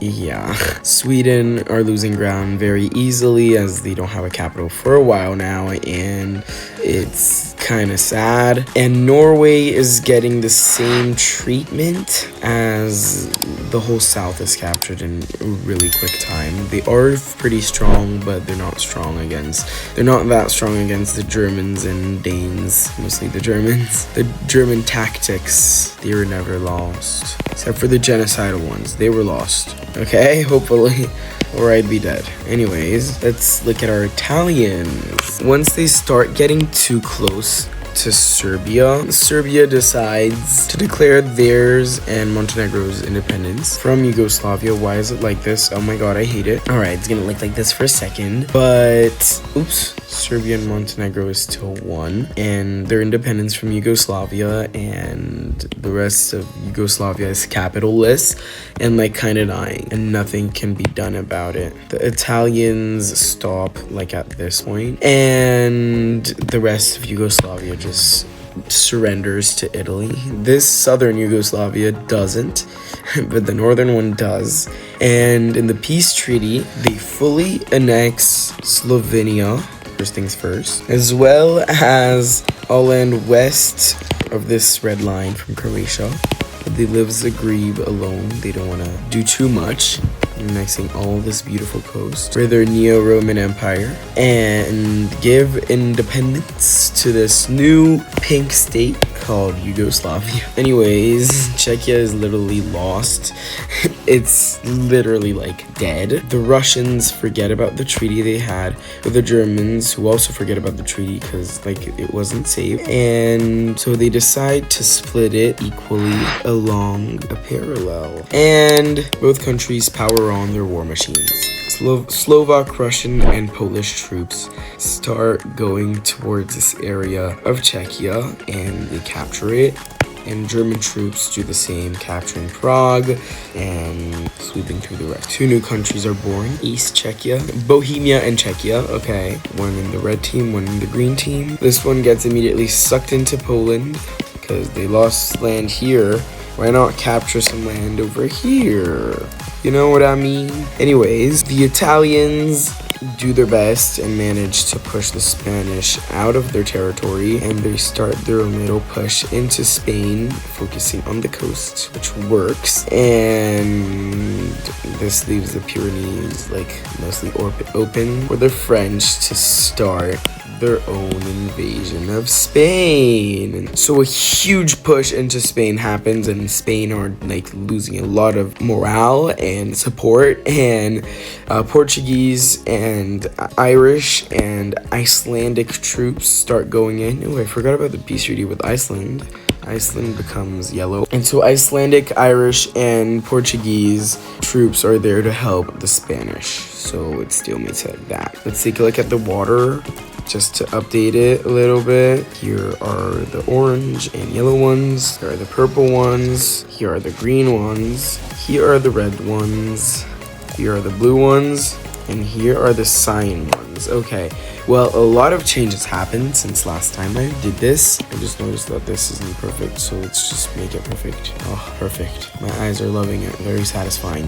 The rest of this purple pink stuff goes to the green team because Poland became red and the Western Poland became green. Ooh, Yugoslavia is now pink. So the pinks are losing in the north but winning in the south. In the Adriatic Sea. Alright, the blue is mostly correct. Maybe a bit more blue over here, but that's mostly correct, as well as Istanbul's existence. Here is a bit more for the Russians.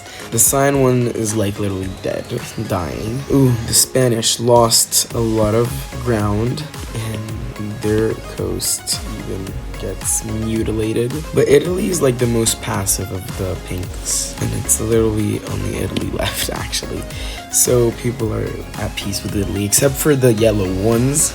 Oh, and this is also purple now. I mean pink, but purple. The color is actually purple, but the country is pink. Let's see the north. Ooh, ew. Okay, well, so much brown is gonna be dead because they touched their border. Okay, wow. The green ones are really doing good right now. All right, let's continue. So over here in the north, Russian Navy meets up with the Svalbard archipelago and managed to capture the Norwegian islands.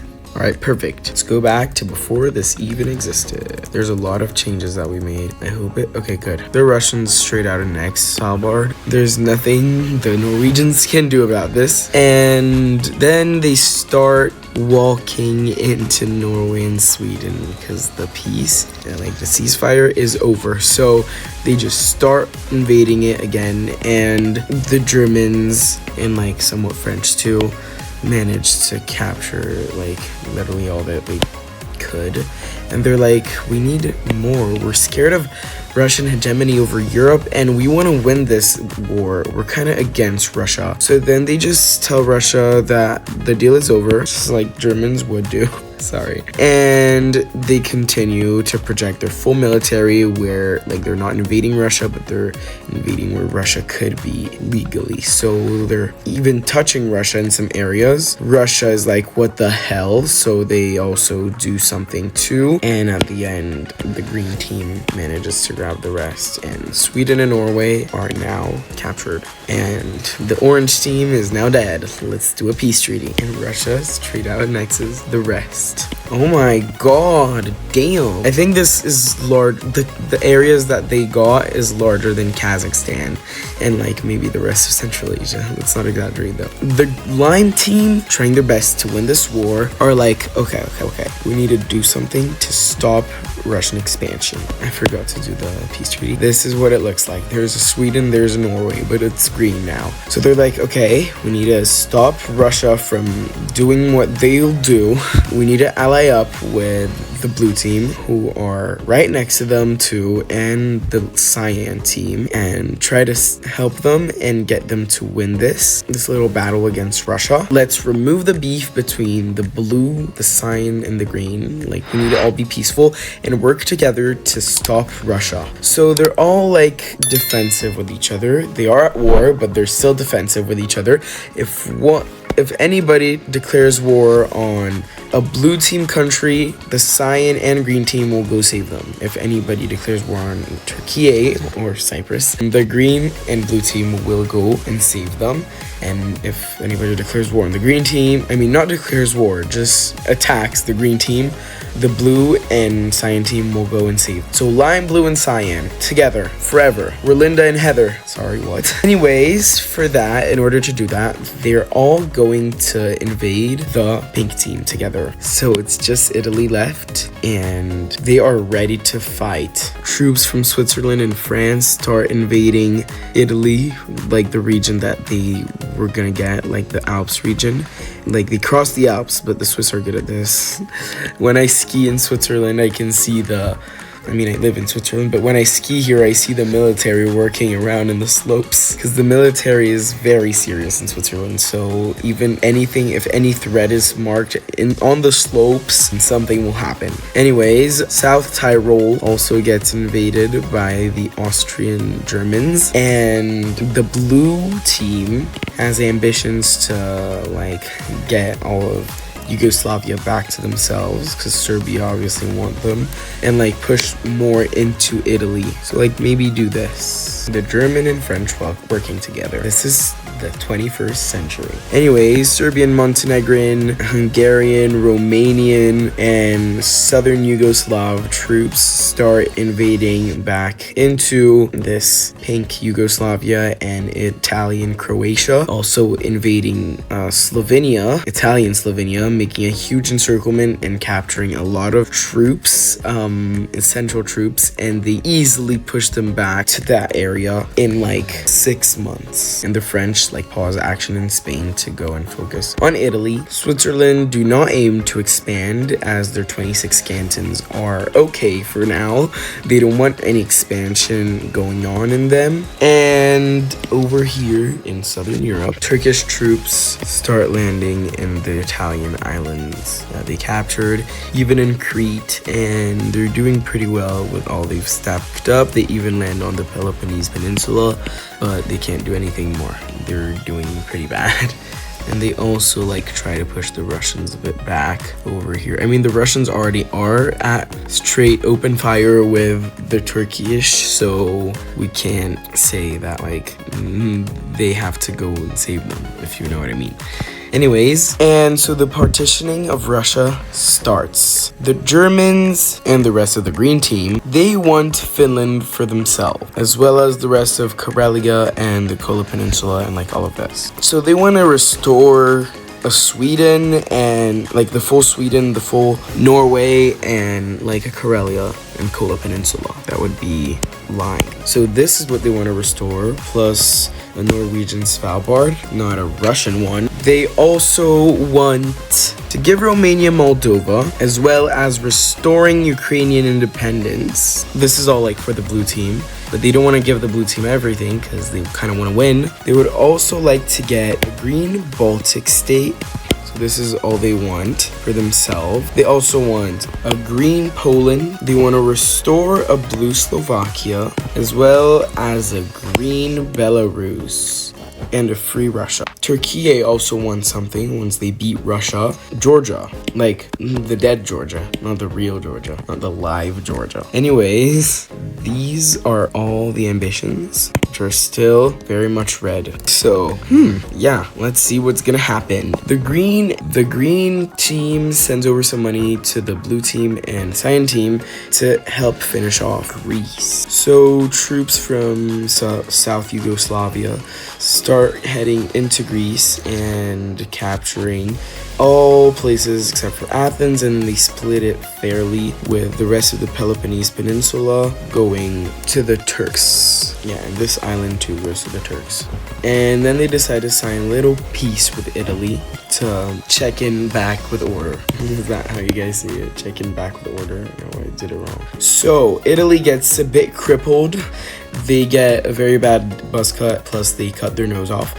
And so this looks horrible, but it's just Italy getting crippled. Yay. Over here, Yugoslavia is back with Zagreb being restored. Or Zagreb? I think it's Zagreb. I've been saying it wrong. And a third capital, Pristina, getting added as Yugoslavism flourishes. Plus a fourth capital, Sofia. How beautiful. Oh my gosh. Very large country. Let's compare it to the rest of the world. Well, I have the full blue team, but look, I mean, it's larger than the state of New York. You can say that. It's larger than, well, anyways, let's see it compared to Australia. Well, yeah, Australia is just a large country, you know what I mean? Anyways, so this dark blue Greece exists, and the rest is just Turkey, because Turkey does not want to have an independent Greece anymore. It's not a good idea. They want to own everything and work it all through because they don't want any more disagreements with the Greeks. But there are a lot of Greeks in the industry, the war industry. Look how big this Russia is, guys. Oh my gosh. If you look at it from afar, because now with little border things. Anyways, after the ceasefire is signed with Italy, Russia tries to make some progress in Turkey, but Turkey got stronger and they just pushed them right back. And they also do some more progress pushing them back over here. I thought they would be first to die. Oh my gosh. France expand on their dreams to conquer Spain to get a green Spain. And they're really good at doing it. And Spain, even though with the help from Ireland, the United Kingdom, Iceland, and Portugal, they still aren't that good at it. And peace treaty with Andorra. There's a new green Andorra in town, guys. So there's 3 microstates in the green and 2 in the pink. No more yellow. And Liechtenstein has always been green, as well as Monaco. So the pink and green have started with 2. They don't do anything. Anyways, let's speed through this. The yellow, green, and blue teams put away their differences and their dreams and just say, let's destroy Italy and share it between all of us. So the green team are actually very generous towards the blue team, offering them. So all of this would go to the blue team. All of this would go to the yellow team. And all of this would go to the green team, although it is disputed because Spain wants all of itself back. So it's a bit of a dispute, but they agree to have the dispute. So after the little ceasefire, time to destroy Italy. There's a little ceasefire over here, so Spanish troops can reorganize their troops and go fight in the south. And they're really good at doing it, as well as the French, who just go grab some part of Spain that Spain wanted. So it's kind of not that much of a ceasefire, but it's okay. The French captured the Balearic Islands as well as all land here, and this is what it actually looks like. Very nice. Spain signs peace with Italy, getting back all of this purple area in Italy is like unstable right now, and they're kind of losing a lot of morale and stability and military. And they're like, should we make this optional for the military? Should we not? The French Navy goes under Corsica into Sardinia, and they capture Olbia, and they capture Cagliari, and Sardinia just falls to the French. And that was 6 months for the French. And the blue team now, they want to have a little northern rich Italy, but in a blue color. So they start a little push over here, and when they reach San Marino, they are stopped. And the Germans and Swiss start a little push over here in the north, just to make sure everything's in order. AKA invasion, peace treaty with San Marino. We have a blue San Marino. Wow, beautiful. And there is a naval landing over here on the heel of the boot of Italy, and they start a strong push as Italy is just dying right now. All right, 6 months has happened.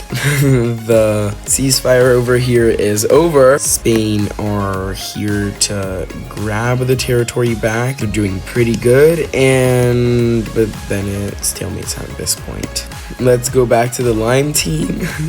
6 months over there, now 6 months over here. The green team just stop the blue team from advancing, and then they start the mission Rome, capture Rome and the Vatican. Peace treaty with the Vatican. We've got a green Vatican City. I mean, the blue team got their first microstate, which is cool, but the rest is just green. The blue team managed to capture the rest of the heel, and the cyan team land in Malta and in Sicily, and the other countries are like, you know what, sure, but you can't go after Sicily. So this is what it looks like at that point. And the Russians are just there trying to do something in Turkey, but every time they do something, it's stupid, and the Turks manage to get something out of it because they've got the smart tactics of the Germans and the French with them. The rest of Italy just surrenders because it's the south and it can't survive on its own. It just surrenders to the Lime team, and then they all meet for peace. Alright, so in this peace treaty, finally another country enters the cyan team. That's the country of Sicily with Malta. part of the country of Sicily now. We've got a green Italy consisting of just this, basically not Sardinia, that's part of France now. And the Yugoslavs managed to create their rich, like, Venetian state over there. Plus a San Marino, that's bigger than a microstate now. It's like almost the size of Luxembourg with all this territory. Anyways, after this peace treaty, let's take a look at the naval map to see how drastically it changed. So this purple thing does not exist anymore. All right, so here's what the naval map looks like updated. Very, very nice. More green, more blue, more cyan. Perfect. And the biggest naval war in history starts. The green team Navy starts and wins the naval war against the British and start lining up on their coast. It took a while, but they managed to win it against the odds, as well as over here in Spain, because of course there's the help of Germany, Switzerland, New Italy, and they also beat Spain over here in the south that were just recently infiltrated with the Navy because it used to be purple. And after that, they managed to do a lot of naval landings thanks to the Germans that are there also landing, and they're really strong right there. And the German blitzkrieg tactics starts, and thousands of Germans start entering into Spain, as well as Austrians, Swiss, Italians, French, Belgians, Dutch, and they capture Madrid and they cross into freaking Portugal, but nothing happens in Great Britain yet. Here's our 6 months, but during that time, the Russians thought they could play smart, so they got their little Slovak friend to go and start an invasion of Hungary, trying to get Budapest super fast. They start really strong, but Hungary was kind of expecting it and just pushed them back really fast, and the war for Slovakia starts, and they start pushing all of blue team troops into Slovakia to weaken the Russians. Anyways, in 6 months, the Russians aren't protecting Slovakia that well as much as they should, and the Slovaks just surrender, but the Russians try to step back in, to annex Slovakia back and to start invading the south, but it stopped, and the green team are like, just leave them alone, and next time don't invade them. And Russia just got a lesson from lime team. Slovakia now becomes blue. And then let's go back to the west. Oh my gosh, guys, I forgot to erase the brown team from existence. I mean, the yellow team, the orange team from existence. Okay, better. After that, the rest of Spain is just like forced into surrender, although Galicia stays alive with Portugal helping them. But then when the herd of lime team troops start entering Galicia, they all just escape to Portugal. In order for peace, they don't touch Portugal. They just decide to grab a green Spain, España, into the lime team. Oh my gosh. Okay, guys, now look at the naval map. Wait, let's update it. Okay, and now what's gonna happen is the first naval landing happens on Great Britain, and it's directed straight to London, and London is captured by the French, and then more and more French troops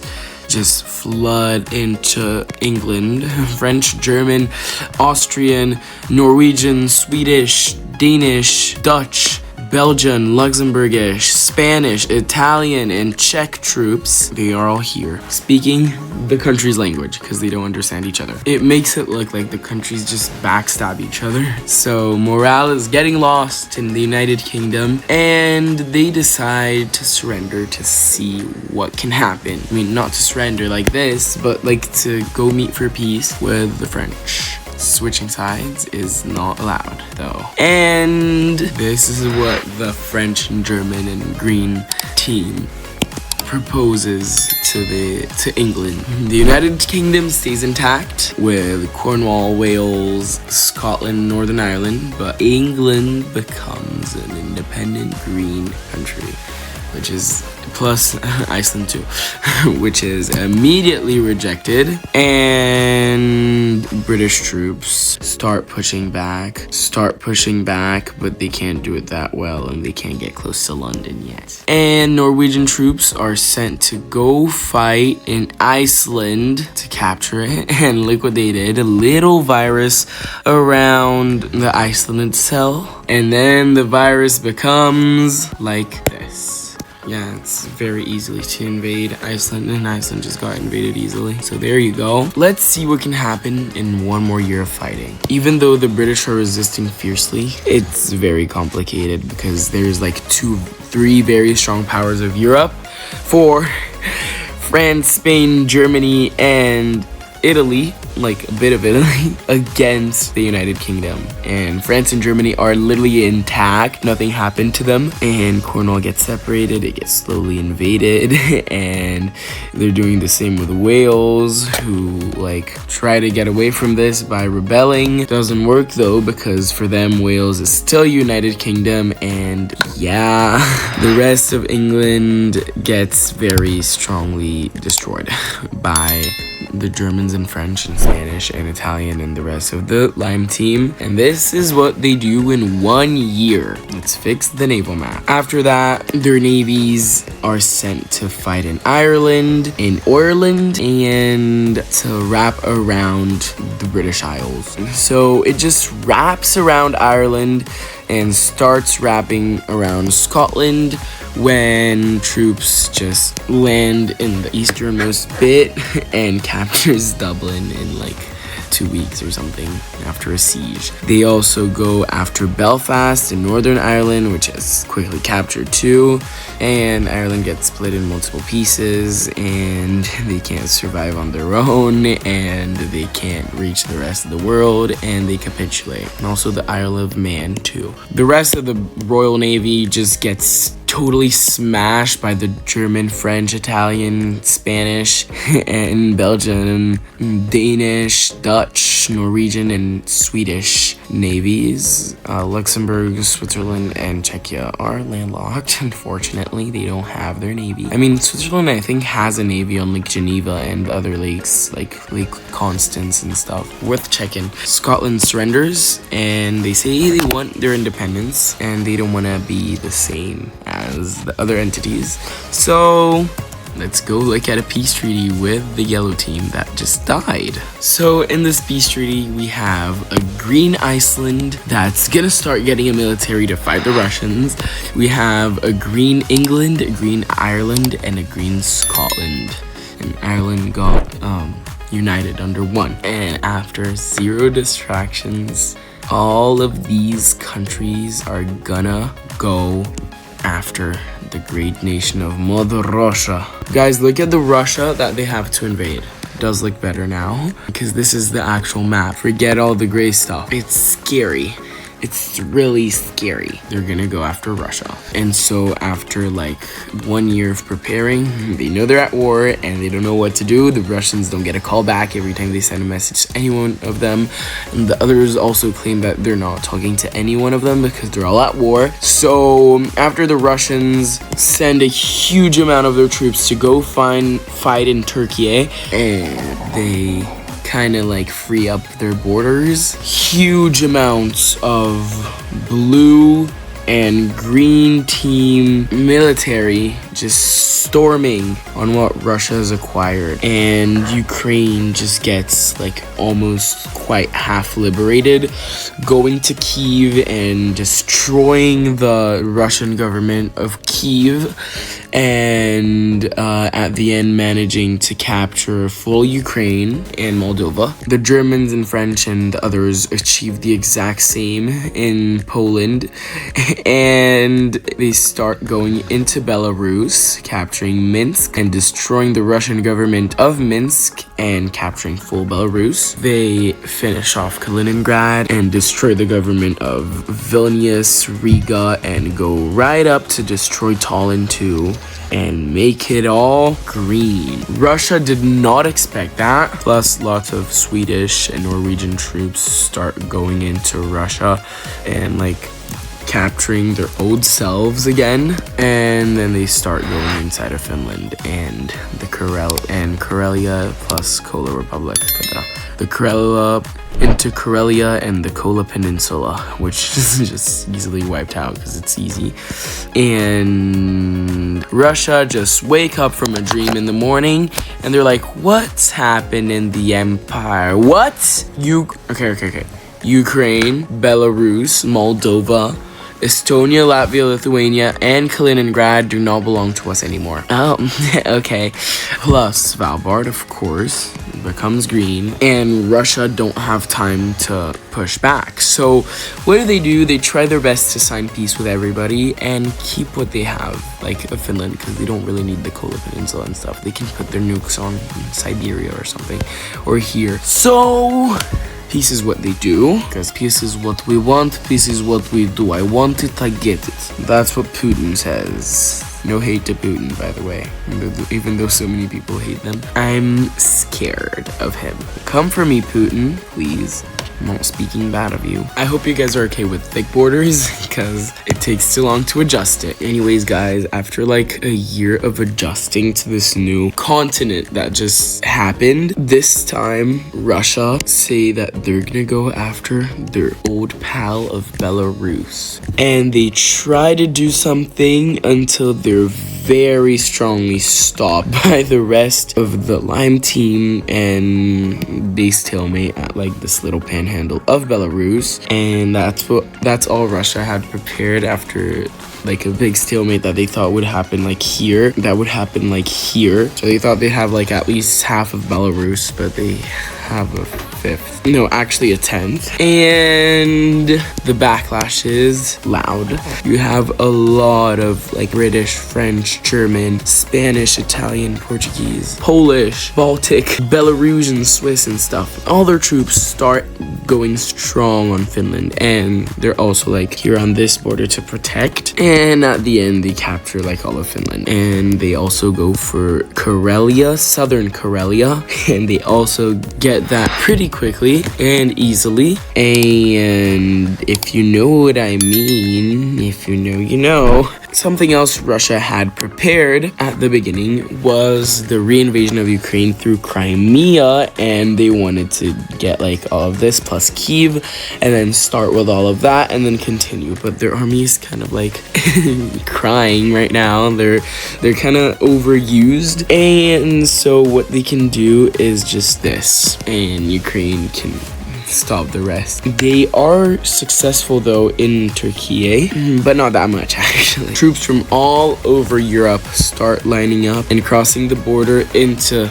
the eastern Baltic, plus like crossing from Belarus, and they managed to push the Russians back from Belarus. The northerners and southerners managed to capture the city of St. Petersburg. I mean, the northerners there and the southerners there, and then there's the south southerners.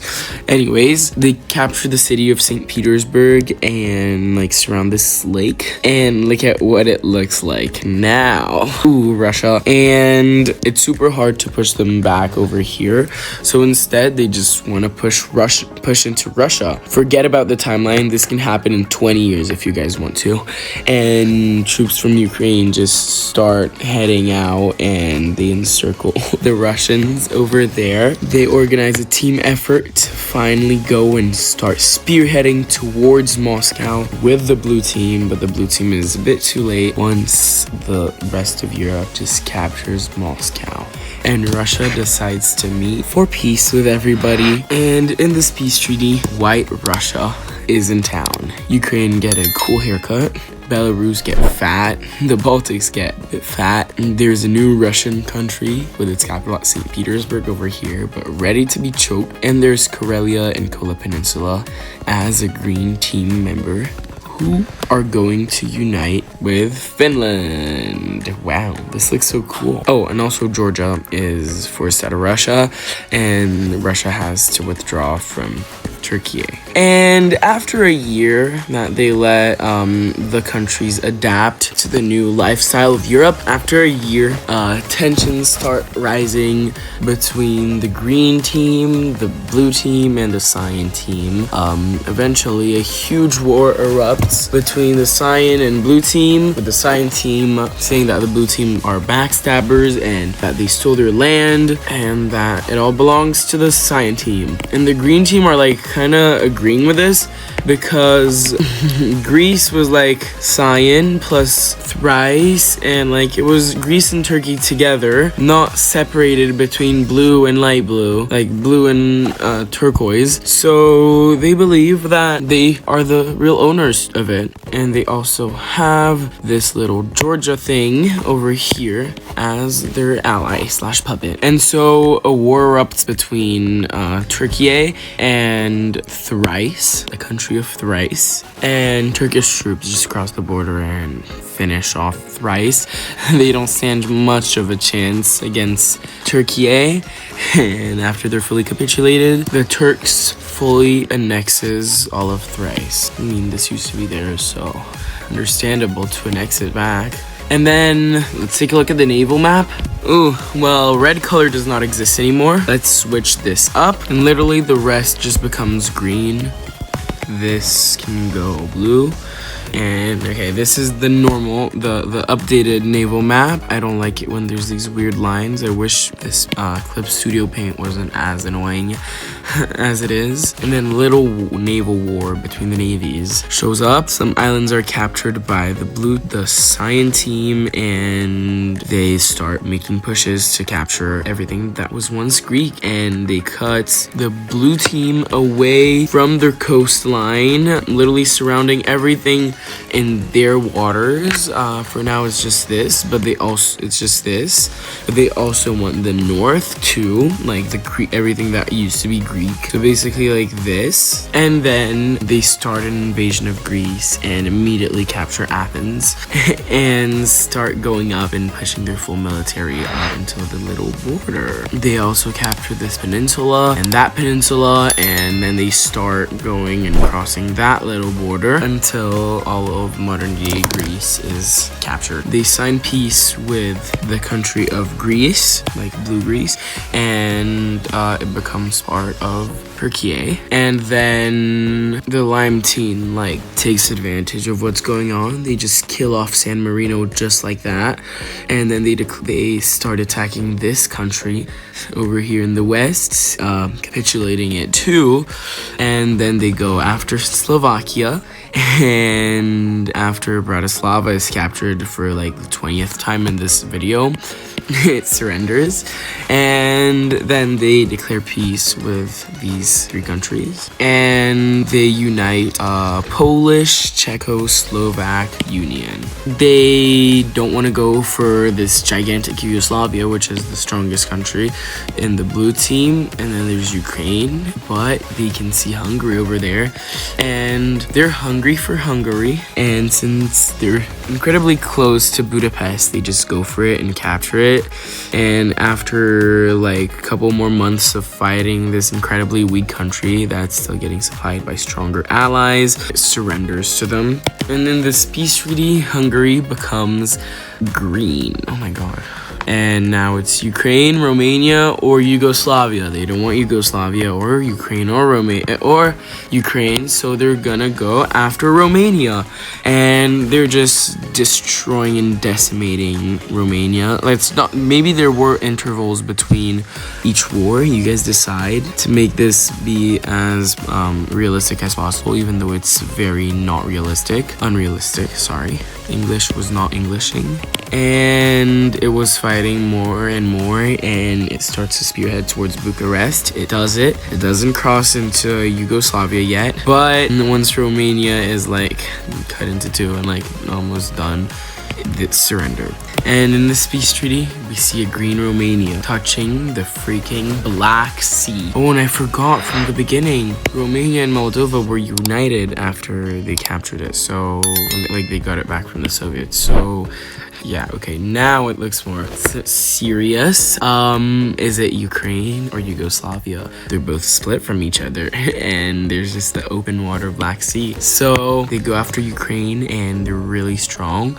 Let's say every second I speak is a month of fighting. No, like maybe 2 weeks or 1 week. Anyways, if it needs to be that quick, it's going to be quick. And so they cut Ukraine into two from north to south, and then this part is like slowly wiped. Ukraine are losing a lot of men, and they just got colonized by the Russian actually, but it felt like the Soviets, and so they're doing pretty badly, and the green team are literally decimating it, and they captured the capital of Kyiv, and they're capturing more and more cities, including New York, which is like here or something. Oh yeah, once the country looks like this, they just surrender. And in this peace treaty, Ukraine becomes green, plus Carpathia, Ukraine, is given to Czechoslovak, Poland. And this is a very healthy green team. It came from just France, Switzerland, Liechtenstein, Germany, Belgium, Netherlands, and Luxembourg. Oh, and Monaco. Let's see what the water looks like. Well, wow. Ukraine does look really good, though. Anyways, it's just them versus Yugoslavia now. So, as they blitz through Yugoslavia, capture Zagreb, capture Belgrade that quickly, and start a strong front in the north. Yugoslavia is like crying right now. And in the south of the country, Turkey is making some good progress, and they capture Tirana as well as Sofia. Slowly but surely, each country starts collapsing. One starts feeling not like the other, like Bosnia and Herzegovina can't feel anything of the war right now.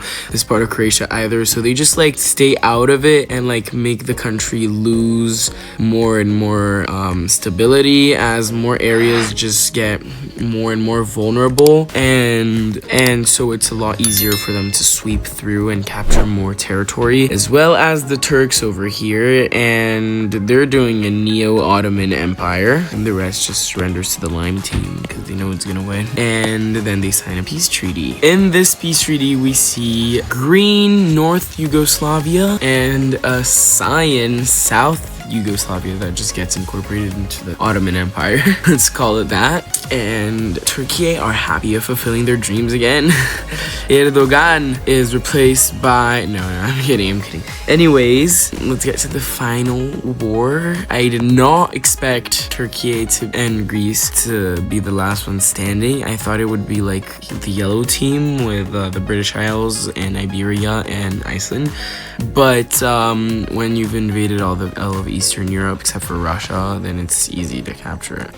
And like it's so many countries versus like, you know, and if you get them one by one like they did. Anyways, let's say there's a dispute over Sicily. Big naval war occurs, and the navy wraps around Malta and Sicily, and then Sicily just gets obliterated by the Lime team, by like Italy and stuff. And then Yugoslavia are still salty about South Yugoslavia, and they want it back.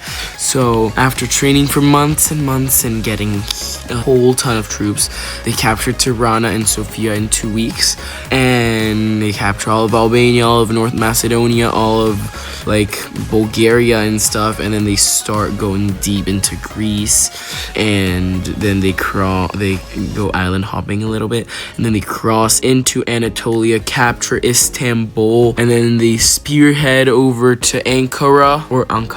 I don't know. Anyways, well, huge amounts of troops capture Cyprus. Let's look at the navy right now. It's all green, literally all green. They capture all of this naval, light blue navy in the south over here.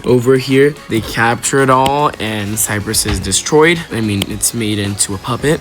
Peace treaty, a green Cyprus appears, and then just troops start crossing into Anatolia, and Turkey just dies off from everyone else. but I like the empires that we brought back. I like how Hungary looks so much better. I like how Romania looks with Moldova, because we all know that Romania and Moldova want to join up. And like Europe looks kind of good, kind of fresh, except for these weird borders I had to draw. But Ukraine looks really good too, and Russia does not. I mean, maybe in the east. Anyways, in this East Treaty, as you can see, Greece is restored as its 2025 borders. Turkey too. Cyprus too. Italy reunites with Sicily, and at the end they end up reuniting with this super rich country, because balkanizing Italy is a crime. The San Marino though, since it's the oldest country in the world, I'm not gonna touch it, and they don't too. They don't either. It's okay. It's just an ugly looking Italy. Got a buzz cut. Anyways guys, I hope you guys enjoyed this video. Did you guys expect the green team to win? If you did, comment down below. If you didn't, tell me what team you thought would win. Let's rewind a little bit to watch the history. I hope you guys enjoyed this video. I love you all so much, and I'll see you all in the next one. Bye!